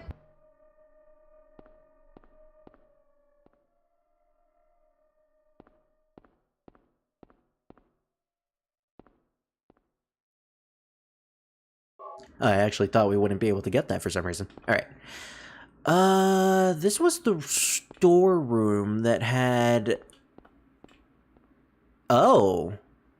No, wait, I'm thinking of a different storeroom. I was thinking, oh, this was the shelf that led to the basement. No, this is a different storeroom that did actually have a door like this. Okay. On this shelf, there was a pack of blood that we used for the evil, horny tentacle monsters. For this time, it has a bag of jelly beans! Well, we are kind of hungry. 39 flavors? Why wasn't it 40? My OCD is tingling right now. And my OCD is definitely tingling by the fact that Harry dropped everything! The Key of Bethor, which I think is the name of a demon in Shin Megami Tensei? I know Phaleg is the name of an angel, but that's mostly in Persona. Classic Persona, not in later Persona. Apparently Phaleg, if I remember correctly, was like the best Persona, the best Judgment Persona in Persona 1. And a pretty decent early game Judgment Persona in Persona 2. Although I barely used it, considering I overplayed Persona 2, so I pretty much know everything from the ins and outs of that game. What's an Alone in the Dark on Nickelodeon show? Oh my gosh, I forgot there was a show called Alone in the Dark. No, I remember that, but no, there was a horror franchise back in the day in like the early 90s. Way before Resident Evil and way before, actually, I think it was slightly before Resident Evil, but definitely way before Silent Hill 1. It was called Alone in the Dark. It was a tank-controlled game with 3D models, very akin to Resident Evil 1, but again, beforehand, where you're playing as these two characters that you choose from, again, before Resident Evil 1, who have their own different stories, and it's all about, like, trying to survive in a mansion against a bunch of... Again... It really just does sound like Resident Evil 1 plot-wise, but trust me, it's a different game. Anyways, I didn't actually show this off, but if we looked at the videotape back at the hospital, it would be a garbled mess with a couple of somewhat distinguishable dialogue. But if we put it in now, while we're in nowhere, if we actually go to the VCR, there we go, we can actually see the full video. So let's get the full context of what this video is. It's Lisa. What is it? Still eyes don't open. Getting a pulse, but just barely breathing. Her skin is all charred. Even when I change the bandages, the blood and pus just start oozing through. Why? What is keeping that child alive? Magic. I can't stand it any longer. I won't tell a soul. Promise. So please.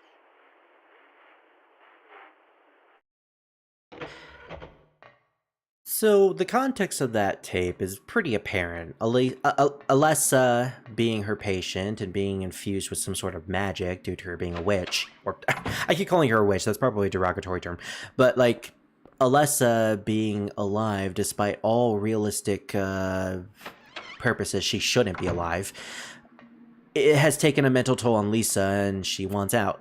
But unfortunately, when you're in this type of business, you can't get out. A lot of people say that that was like an... Okay, well, this is definitely a room. There's like a 999 on the wall and a bunch of eyes.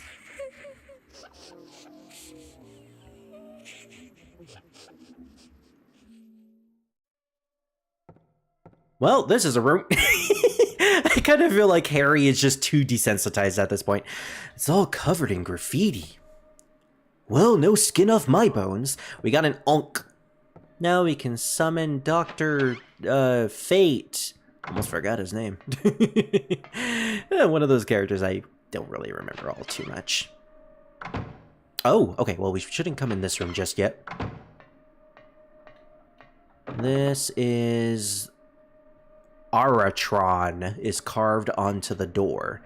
Alright, well, we're missing a couple of things, obviously. We have the Key of Bethor, which, is it this room? Oh wow, the Key of Bethor is actually used right here. Oh, this is where the generator was, so we can finally turn this off and get the key that's on the second floor. No weird sound? Oh. Just like the school, there was a weird growl.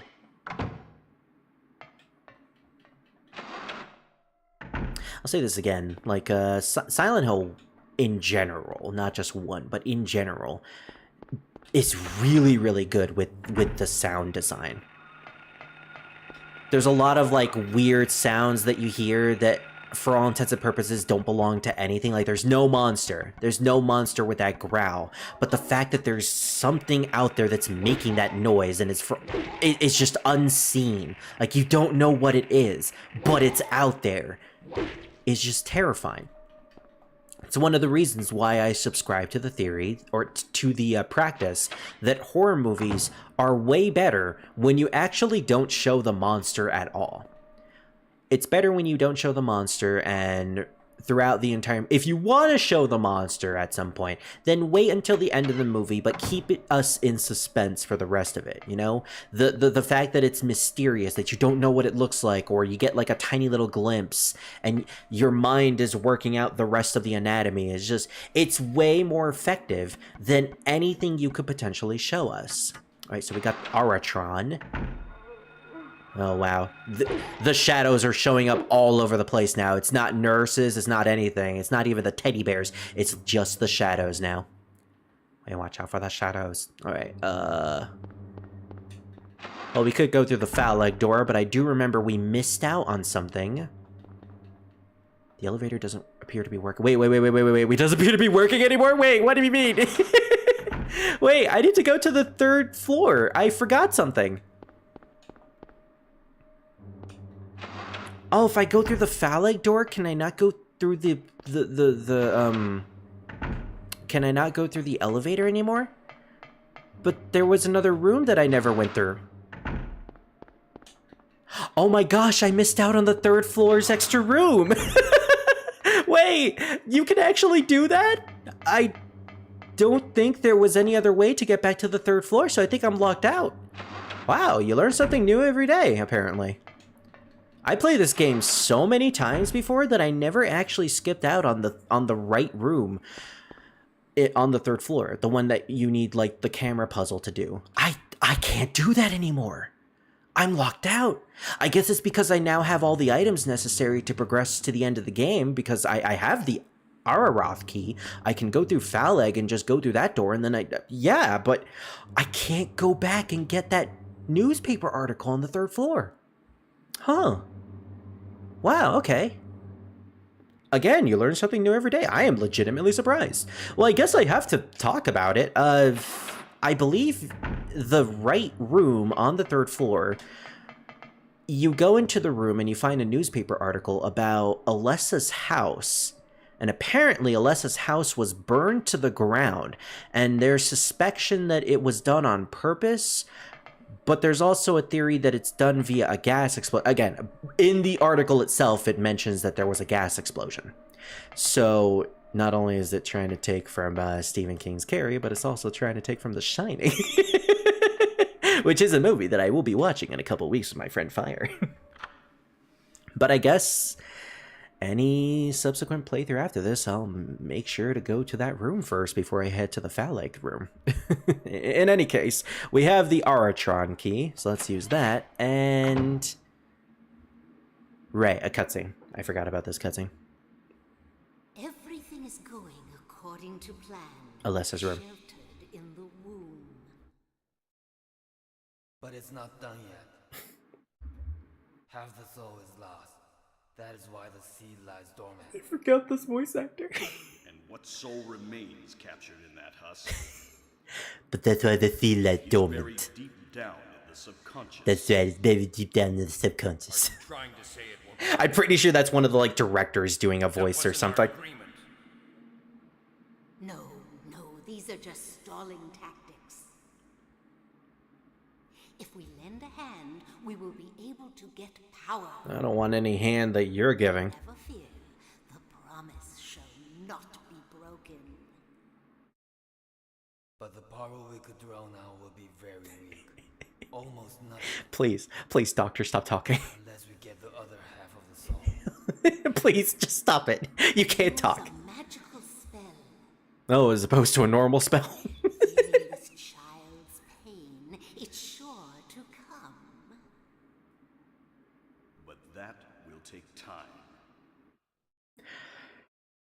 So ignoring the whole laughing during that cutscene, one thing I want to mention before we talk about it.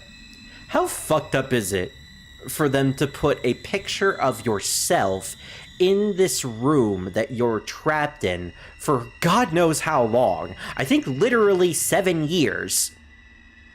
While you're burned to a crisp.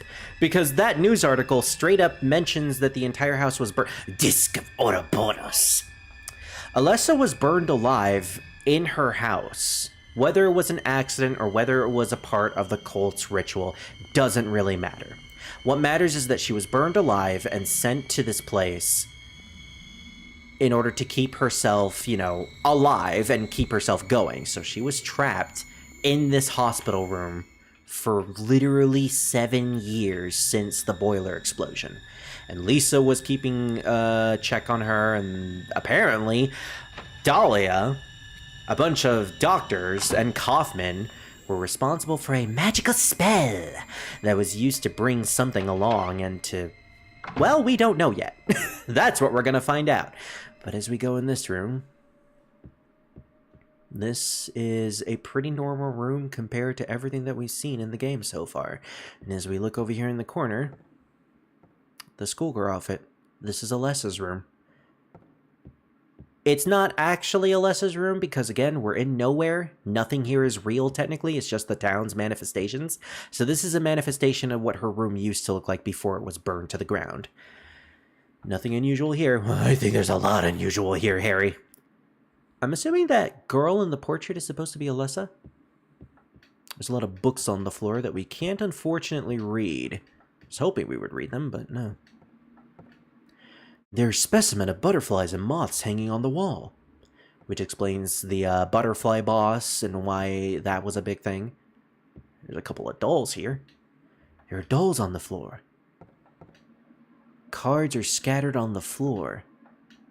Perhaps, either just something that she was able to play with that wasn't banned by her mother, or maybe a good indicator about the Alice in Wonderland puzzle, you know, considering House of Cards and all that. The Queen of Cards, etc. Well, this is technically our last save point, so let's do it. Nowhere. Oh, actually, what is it called? Child's room. Not Alessa's room, but child's room. And our time in game is 3 hours and 54 minutes. I technically could have gotten here sooner, but I kind of meandered around a bit. They're old fairy tales, picture books of animals, and plants on the shelf. We got a little bit of a drawing here. Child's drawings are scattered on the ground. That purple thing might be the lizard monster that we fought in the school. The green guy, you got me, but there's also a purple guy right next to it too. And that looks to be some form of a bat. And we got a little sketchbook here that we unfortunately can't open, but honestly would be cool if we could. A girl's clothing hangs on the wall. 6, maybe 7. Must be a kid about that age. She was 7 years old when this all happened. None of this stuff is of any use. Well, only one thing left to do. It's locked. Damn! We got a bunch of familiar looking slabs on the door and a puzzle. Thou possess them to guard thy spirit, invoke 5 rites, unveil thy fate. So throughout the dungeon, we've been collecting these items that are, I believe, based off of either mythological stuff or religious stuff. The Disc of Ouroboros, a ring of a snake biting its own tail. The Dagger of Melchior, an ancient dagger named after the Magi. The Ankh, an elliptical talisman within a cross inside, which is Egyptian. The Crest of Mercury, snake in the symbol of Mercury, signifies alchemy. And finally, the Amulet of Solomon. The amulet is a star-shaped object with 6 corners named after the ancient magician. Most of them seems to also be based off of magic in some form or fashion, or some form of occultism. Solomon being a summoner, Mercury obviously representing alchemy, Ankh having religious ties to Egyptians, which did have some form of like mysticism in it. The Melchior, I mean, it's in the name, Magi. And Ouroboros is actually not that familiar with Ouroboros, despite seeing the name in constant video games. I'm actually not familiar with its lore. But as we use each item, we are opening the lock one by one, and I believe the room is also getting, like, louder in terms of its music. Oh, yeah, now there's wailing. So if we put in the Ankh... Now there's ringing. It's getting more and more tense as we put more locks in. There's the engine sound. And now Solomon inside of a train is coming straight towards us. It's almost like something is coming for us. This is like the loudest Silent Hill has been so far. I never actually stayed in this room long enough to hear like the overwhelming music. Honestly, good thing there's no moaning in this music, otherwise that would have gotten me. And here we are, the final dungeon of the game, the final area of the game. What will we find beyond this door? Well, a really disgusting plot reveal. No. I remember me and my friend Revan got to this point, and he was absolutely disgusted by what's about to happen. Do what Mommy tells you now. The implication is high. I just want you to lend me a teeny bit of your power. For context, this is before the house burned down. I don't want to do it. Because she's a little girl. It will make everyone happy, and it's for your own good, too. Oh, but Mommy, I just want to be with you. Oh. Just 2 of us. Please understand. Despite obviously being abused by her mother, she still wants to have a relationship with her. Mommy has been wrong. That's so sad. Mommy! Why didn't I see this before? There's no reason to wait. Herein lies the mother's womb, containing the power to create life. I could have done it all myself. Mommy? And the implications are very high in that scene and very disgusting. It's kind of also hidden well too, because I actually had to explain it to my friend Reverend, which I kind of feel bad that I had to. But essentially, what Dahlia has had an epiphany of here is that the ritual that they're doing, and this might be a tiny bit of a spoiler for the cutscene that we're about to see, the ritual that she is trying to perform is a way to summon God into our realm. Their god, the god that the cult worship. In order to summon the god, there needs to be a sacrifice via someone giving birth to the god. And so, instead of waiting until Cheryl is of age in order to do the ritual, thanks to her powers, I'm guessing having her be super resilient to the process. I don't know. They don't really go into it.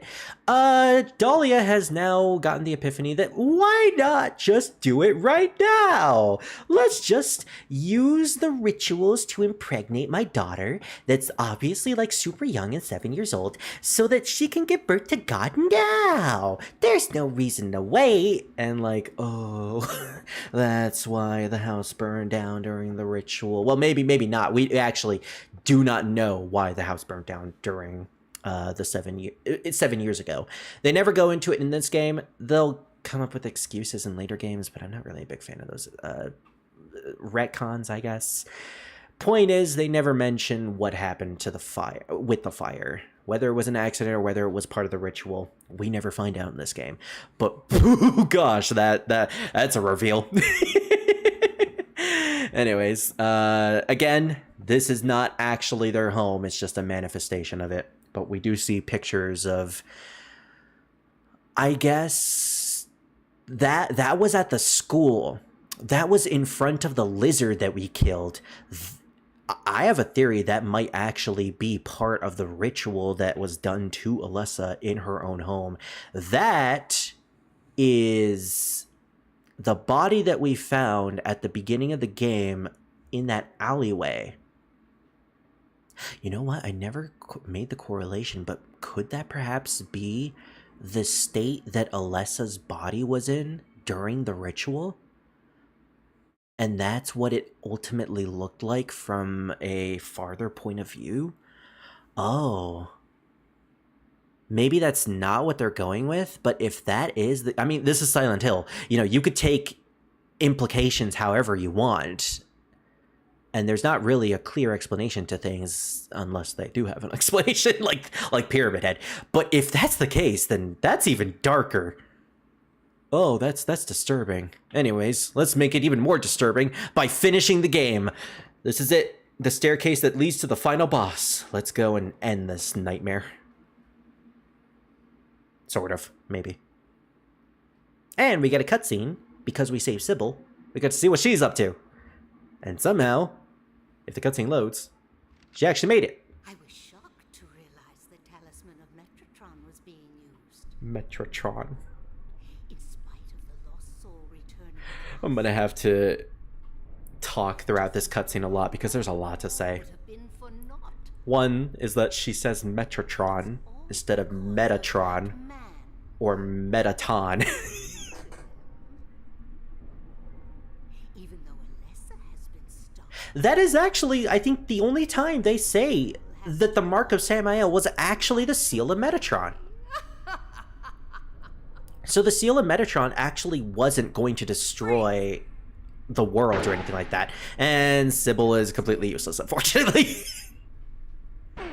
Oh, so that's it. That's all Sybil does for the rest of the game. She's here to shoot Dahlia, and that's it. To think you'd I wish they did more with her here. Anyways, to finish my thing, the mark of Samael. Actually, we're using an emulator. I can actually pause. I completely forgot I could do that. Just to say one thing real quick. The Seal of Metatron actually wasn't going to destroy the world like Dahlia said. She was lying to Harry just to make him be on her side so that they can get Alessa without him actually knowing what the reason for it is. The Seal of Metatron is actually something that would harness the power of Metatron. And from the implications that we get, Alessa was probably going to use that power to destroy Silent Hill with her inside of it, as well as, you know, Dahlia and the rest of the cult, to ensure that this type of stuff would never happen again, because she knows that if the god is summoned, hell will break loose. And, well, she was actually being self-sacrificing this whole time, in a benevolent way. And we sort of were just manipulated into stopping her. So, that's enough with pausing. Let's continue with the cutscene. What are you talking about? You've seen her many times restored to her former self. There is one thing, though. As Harry mentioned, where's Cheryl? Well, Don't you see? She's right there. she's not pointing at the body in the back. The body in the back is Alessa. That's absurd. What she is pointing at is the girl in the schoolgirl outfit Who thinks so? that looks like an older Alessa is in fact actually Cheryl, Why are you doing this? because Cheryl is actually the other half of Alessa, who she split 7 years ago. Terrible day. Alessa has been kept alive, suffering a fate worse than death. Because of you guys. Alessa has been trapped in an endless nightmare from which she never awakens. Because of you guys. He has been nurtured by that nightmare. And of course the nightmare and the fear was needed. The day to be born. That day has finally come. And that's not the only thing that will be coming. Time is nigh. Time is not. Everyone will be released from pain and suffering. Our salvation is at hand. This is the day of reckoning.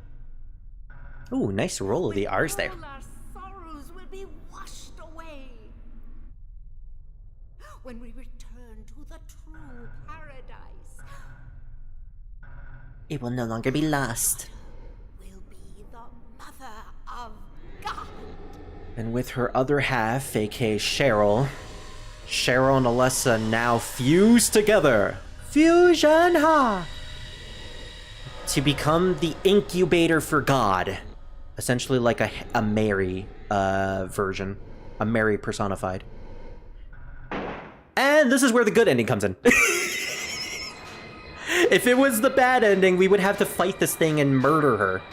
But Quit screwing around. Kaufman. Return things to how they were before. And this is why Kaufman is integral to the good ending. Did I ask for this? Nobody uses me. Apparently, they went out of the script. Kaufman didn't want any of this to happen. Your role is He didn't want God to be summoned. He didn't want the town to be invaded. what do you think you can accomplish? He's still a bad person, but he is technically on our side. I'd be getting cocky. Bet you can't see this. It's a good thing I met someone who was really into Psyquus. A glove it is. I thought I got rid of that. All I had to do was. Oh.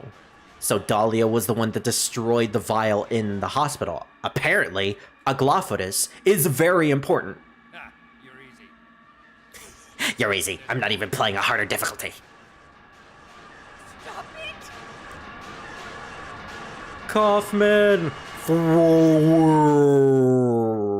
love how the music just cuts off. So real quick, while this is going, Aglaophotis, I believe, is a type of material that is used to exorcise evil. So, using an entire vial's worth, he's going to throw it right at the berry. I have ketchup on me. Oh, it's so disgusting. I can't get it off. I'm gonna have to wash for weeks. Huh? What the? And thus we're out of dentistry. Probably one of the most disturbing songs in this game.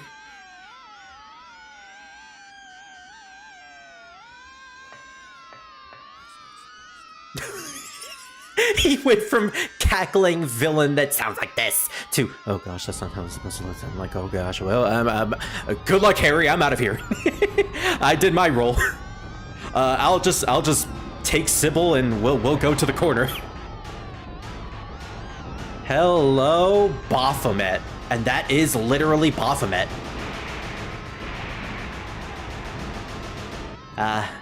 Poetry at its finest. You burned her via your machinations and left her in a hell for 7 years, and thus she burns you. So the final boss in this game is some sort of weird form of Baphomet. From, I believe, pagan mythology?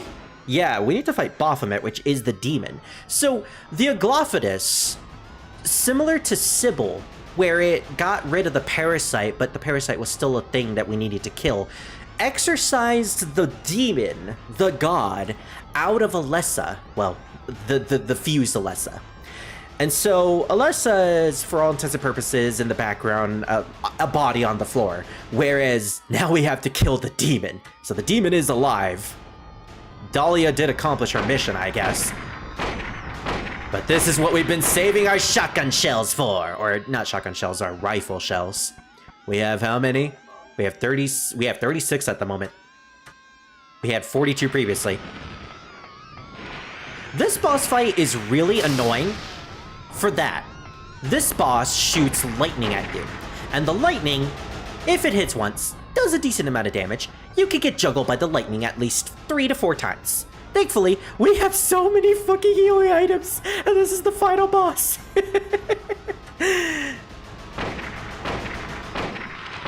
So, I don't think we'll have any trouble with this at all. My strategy for this, if you have low resources, is to just swerve into like a diagonal.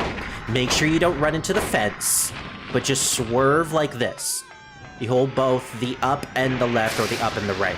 You may get hit. There is a chance like that. And oh my gosh, you do get taken down to really low health. But that's kind of like the best way to survive. You can also move the oh my gosh, he's reloading. You could also move the camera to make it easier too. Sometimes it shoots a couple amount of thunderbolts, and sometimes it doesn't. Oh gosh, we gotta move the opposite direction. We gotta move the opposite direction. Oh no! Well, that was unfortunate. And do not take more than 1 hit. If you take even a single hit, you gotta heal. Go, Harry, go. Shoot it in the crotch. Shoot it in the boobs. The boobs, for all intents and purposes, are targets.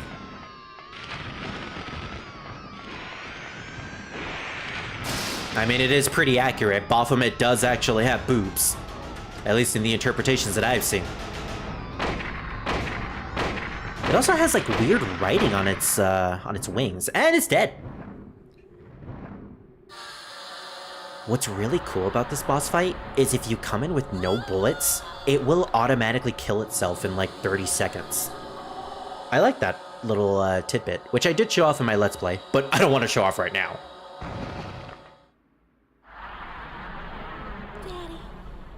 Oh. Okay, I guess she did transform into the demon for the most part. Alessa, who's also my daughter Cheryl? Because you two are literally the same being. And at this point, there's no more dialogue in the game. Everything is silent now. So that allows me to talk more. So Alessa, in her last ounce of I guess I should say Alessa Cheryl. Alice Cheryl. With her last ounce of strength, because she is going to die, she gave birth to the god. That was a sacrifice. She used the last remaining bit of her life to essentially create another version of herself. Now, Cheryl was the half of Alessa. think of it as Alessa was the original being, but then she split her soul in half, so the body in the hospital was, for all intents and purposes, the half of the original Alessa. The body, or it carried half of the soul, whereas the other half became the little girl that Harry and his wife found on the side of the road next to Silent Hill. But now she is basically created a full being, essentially via reincarnation. It's actually kind of similar to how the story of Christ happened. And thankfully, because we saved Sybil, she actually gets to leave. Yay! She didn't do anything, but hey, I like Sybil, so she's cool. Of course, though. Remember when I said there's a theory that Kaufman was probably responsible for Lisa dying? Well, he's definitely responsible for giving her drugs.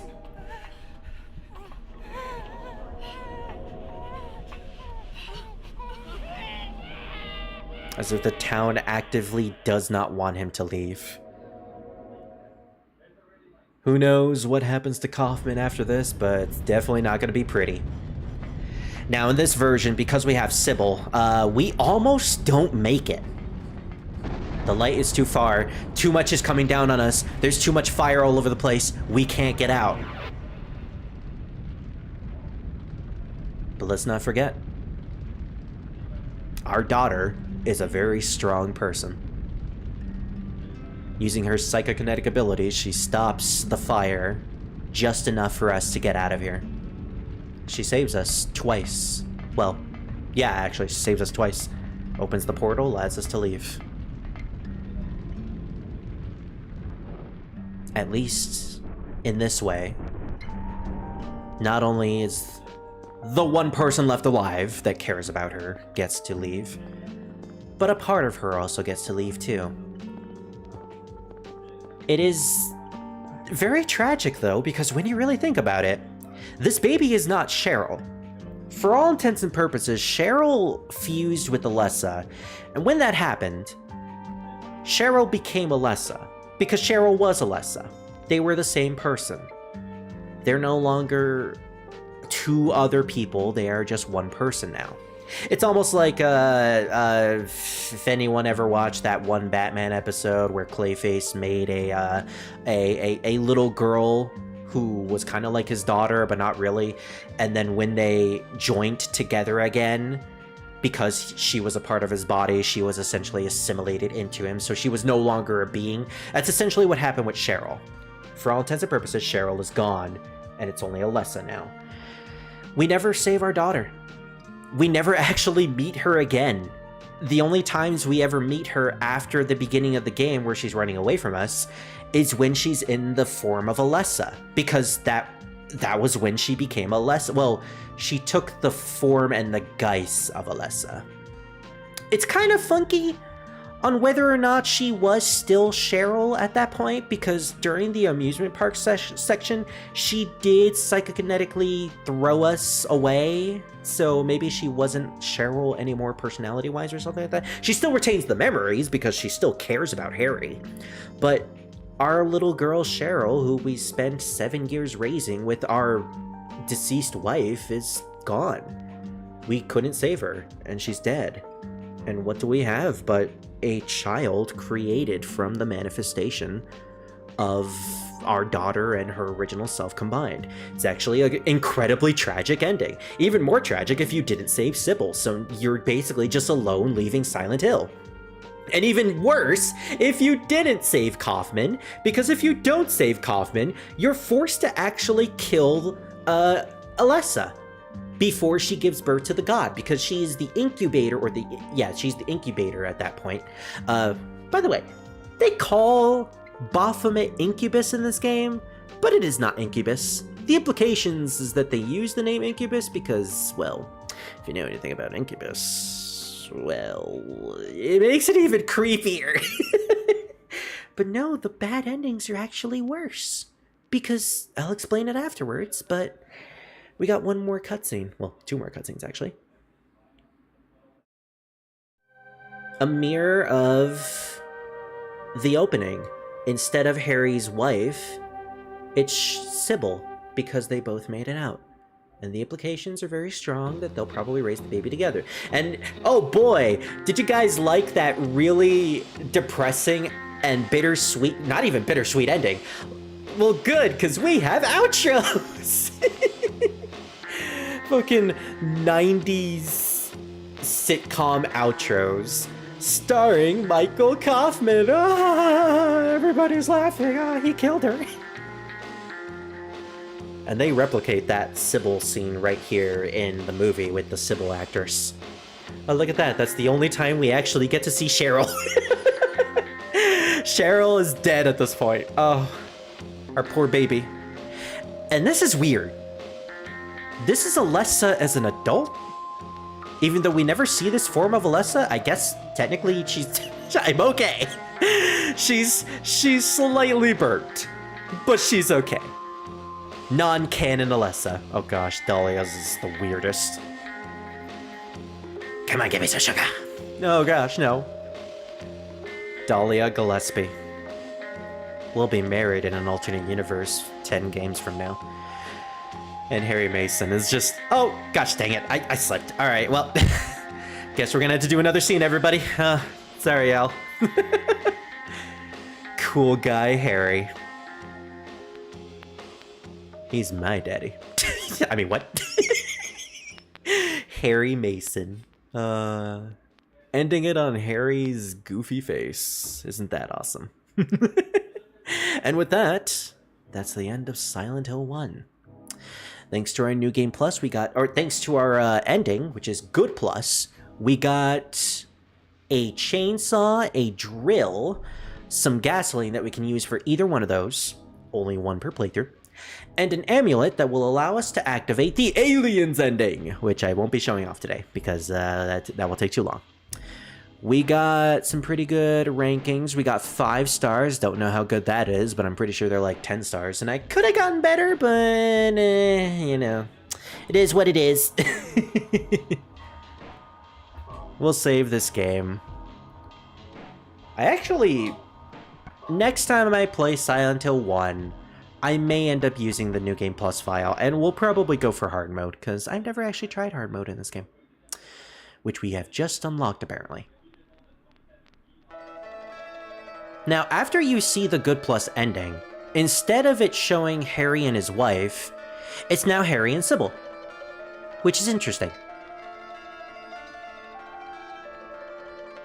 Wow, the complete erasure of Mrs. Mason is just, wow. I can't believe it. They just straight up canceled Mrs. Mason. I don't think we ever get a name for her either. Maybe in some like supplementary material, but yeah, we never learned about Harry's wife's name. For all intents and purposes, she's not really all that important. Yeah, she kind of looks like an adult in a schoolgirl outfit. I don't really get that. Maybe it's supposed to be like, oh, you know what? Alessa, by that point, has already fused with Cheryl to a degree. So maybe that's Alessa's, however old Alessa is at this point, plus Cheryl's 7 years, which I guess just adds all together. Like, look at her. She's completely burnt. I don't get that. I don't know. It's very non-canon, I guess. We see Sybil. This is actually before Sybil makes it to the town. And we get the scene that I was talking about with Lisa. She's trying to run away from Kaufman. And I feel like that altercation is about her trying to get away from Kaufman and get out of the life that she's unfortunately in. Gosh, this scene right here of her laughing and the scene beforehand is probably the only time we ever see the real life Lisa. Like, I'm sorry, the real Lisa. Like, Lisa isn't a real person. But the Lisa who isn't a manifestation of the town, which is, again, really sad.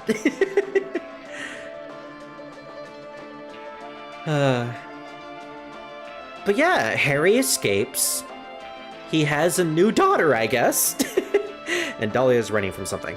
And that's the house that got burned down. Gosh, what a shit place.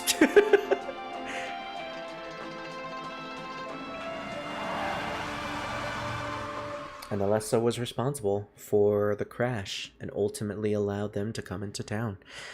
And that, ladies and gentlemen, is Silent Hill 1. An amazing game, in my opinion. absolutely amazing, wonderful. I love the story. I love the characters. Like, every single character has their own reason for being here, and the mystery of Alessa, the town, why is it like this, the ritual, the Carrie Steven-esque storyline with Dahlia and Alessa, despite being really, really disgusting at some point, is so captivating. And the fact of the matter is, most of this information that I provided isn't really stuff that you would probably get on your first playthrough. This is stuff that is either implied or never really stated, but it is implied. It is implied, but you have to like really delve deep into the implications and probably watch cutscenes more than once. I have played this game way more than once. I've seen analysis videos, so like I know the plot of Silent Hill 1, and I know it can be confusing at times, but that's kind of the point in a way. And I really, really like the plot as it is. And being able to share it with other people is always entertaining. That's why I really liked my Let's Play with Revan. That's why I'm gonna like watching other people play it. One of my Twitch friends, Zell Beleth, is going to be playing this game and the rest of the games in the franchise in October. And I'm pretty sure my friend Scar will be playing them. Not sure about that. He did say he was interested. But with that said, that is it for Silent Hill 1. Had an absolute blast playing this game. Now we move on to the other games. It is 5:51 where I am. I think we could squeeze in a couple of hours of Silent Hill 2 today. So with that said, I am going to end today's Silent Hill 1 live stream. And in like 30 minutes from now, maybe, you guys will get a notification about the Silent Hill 2 stream.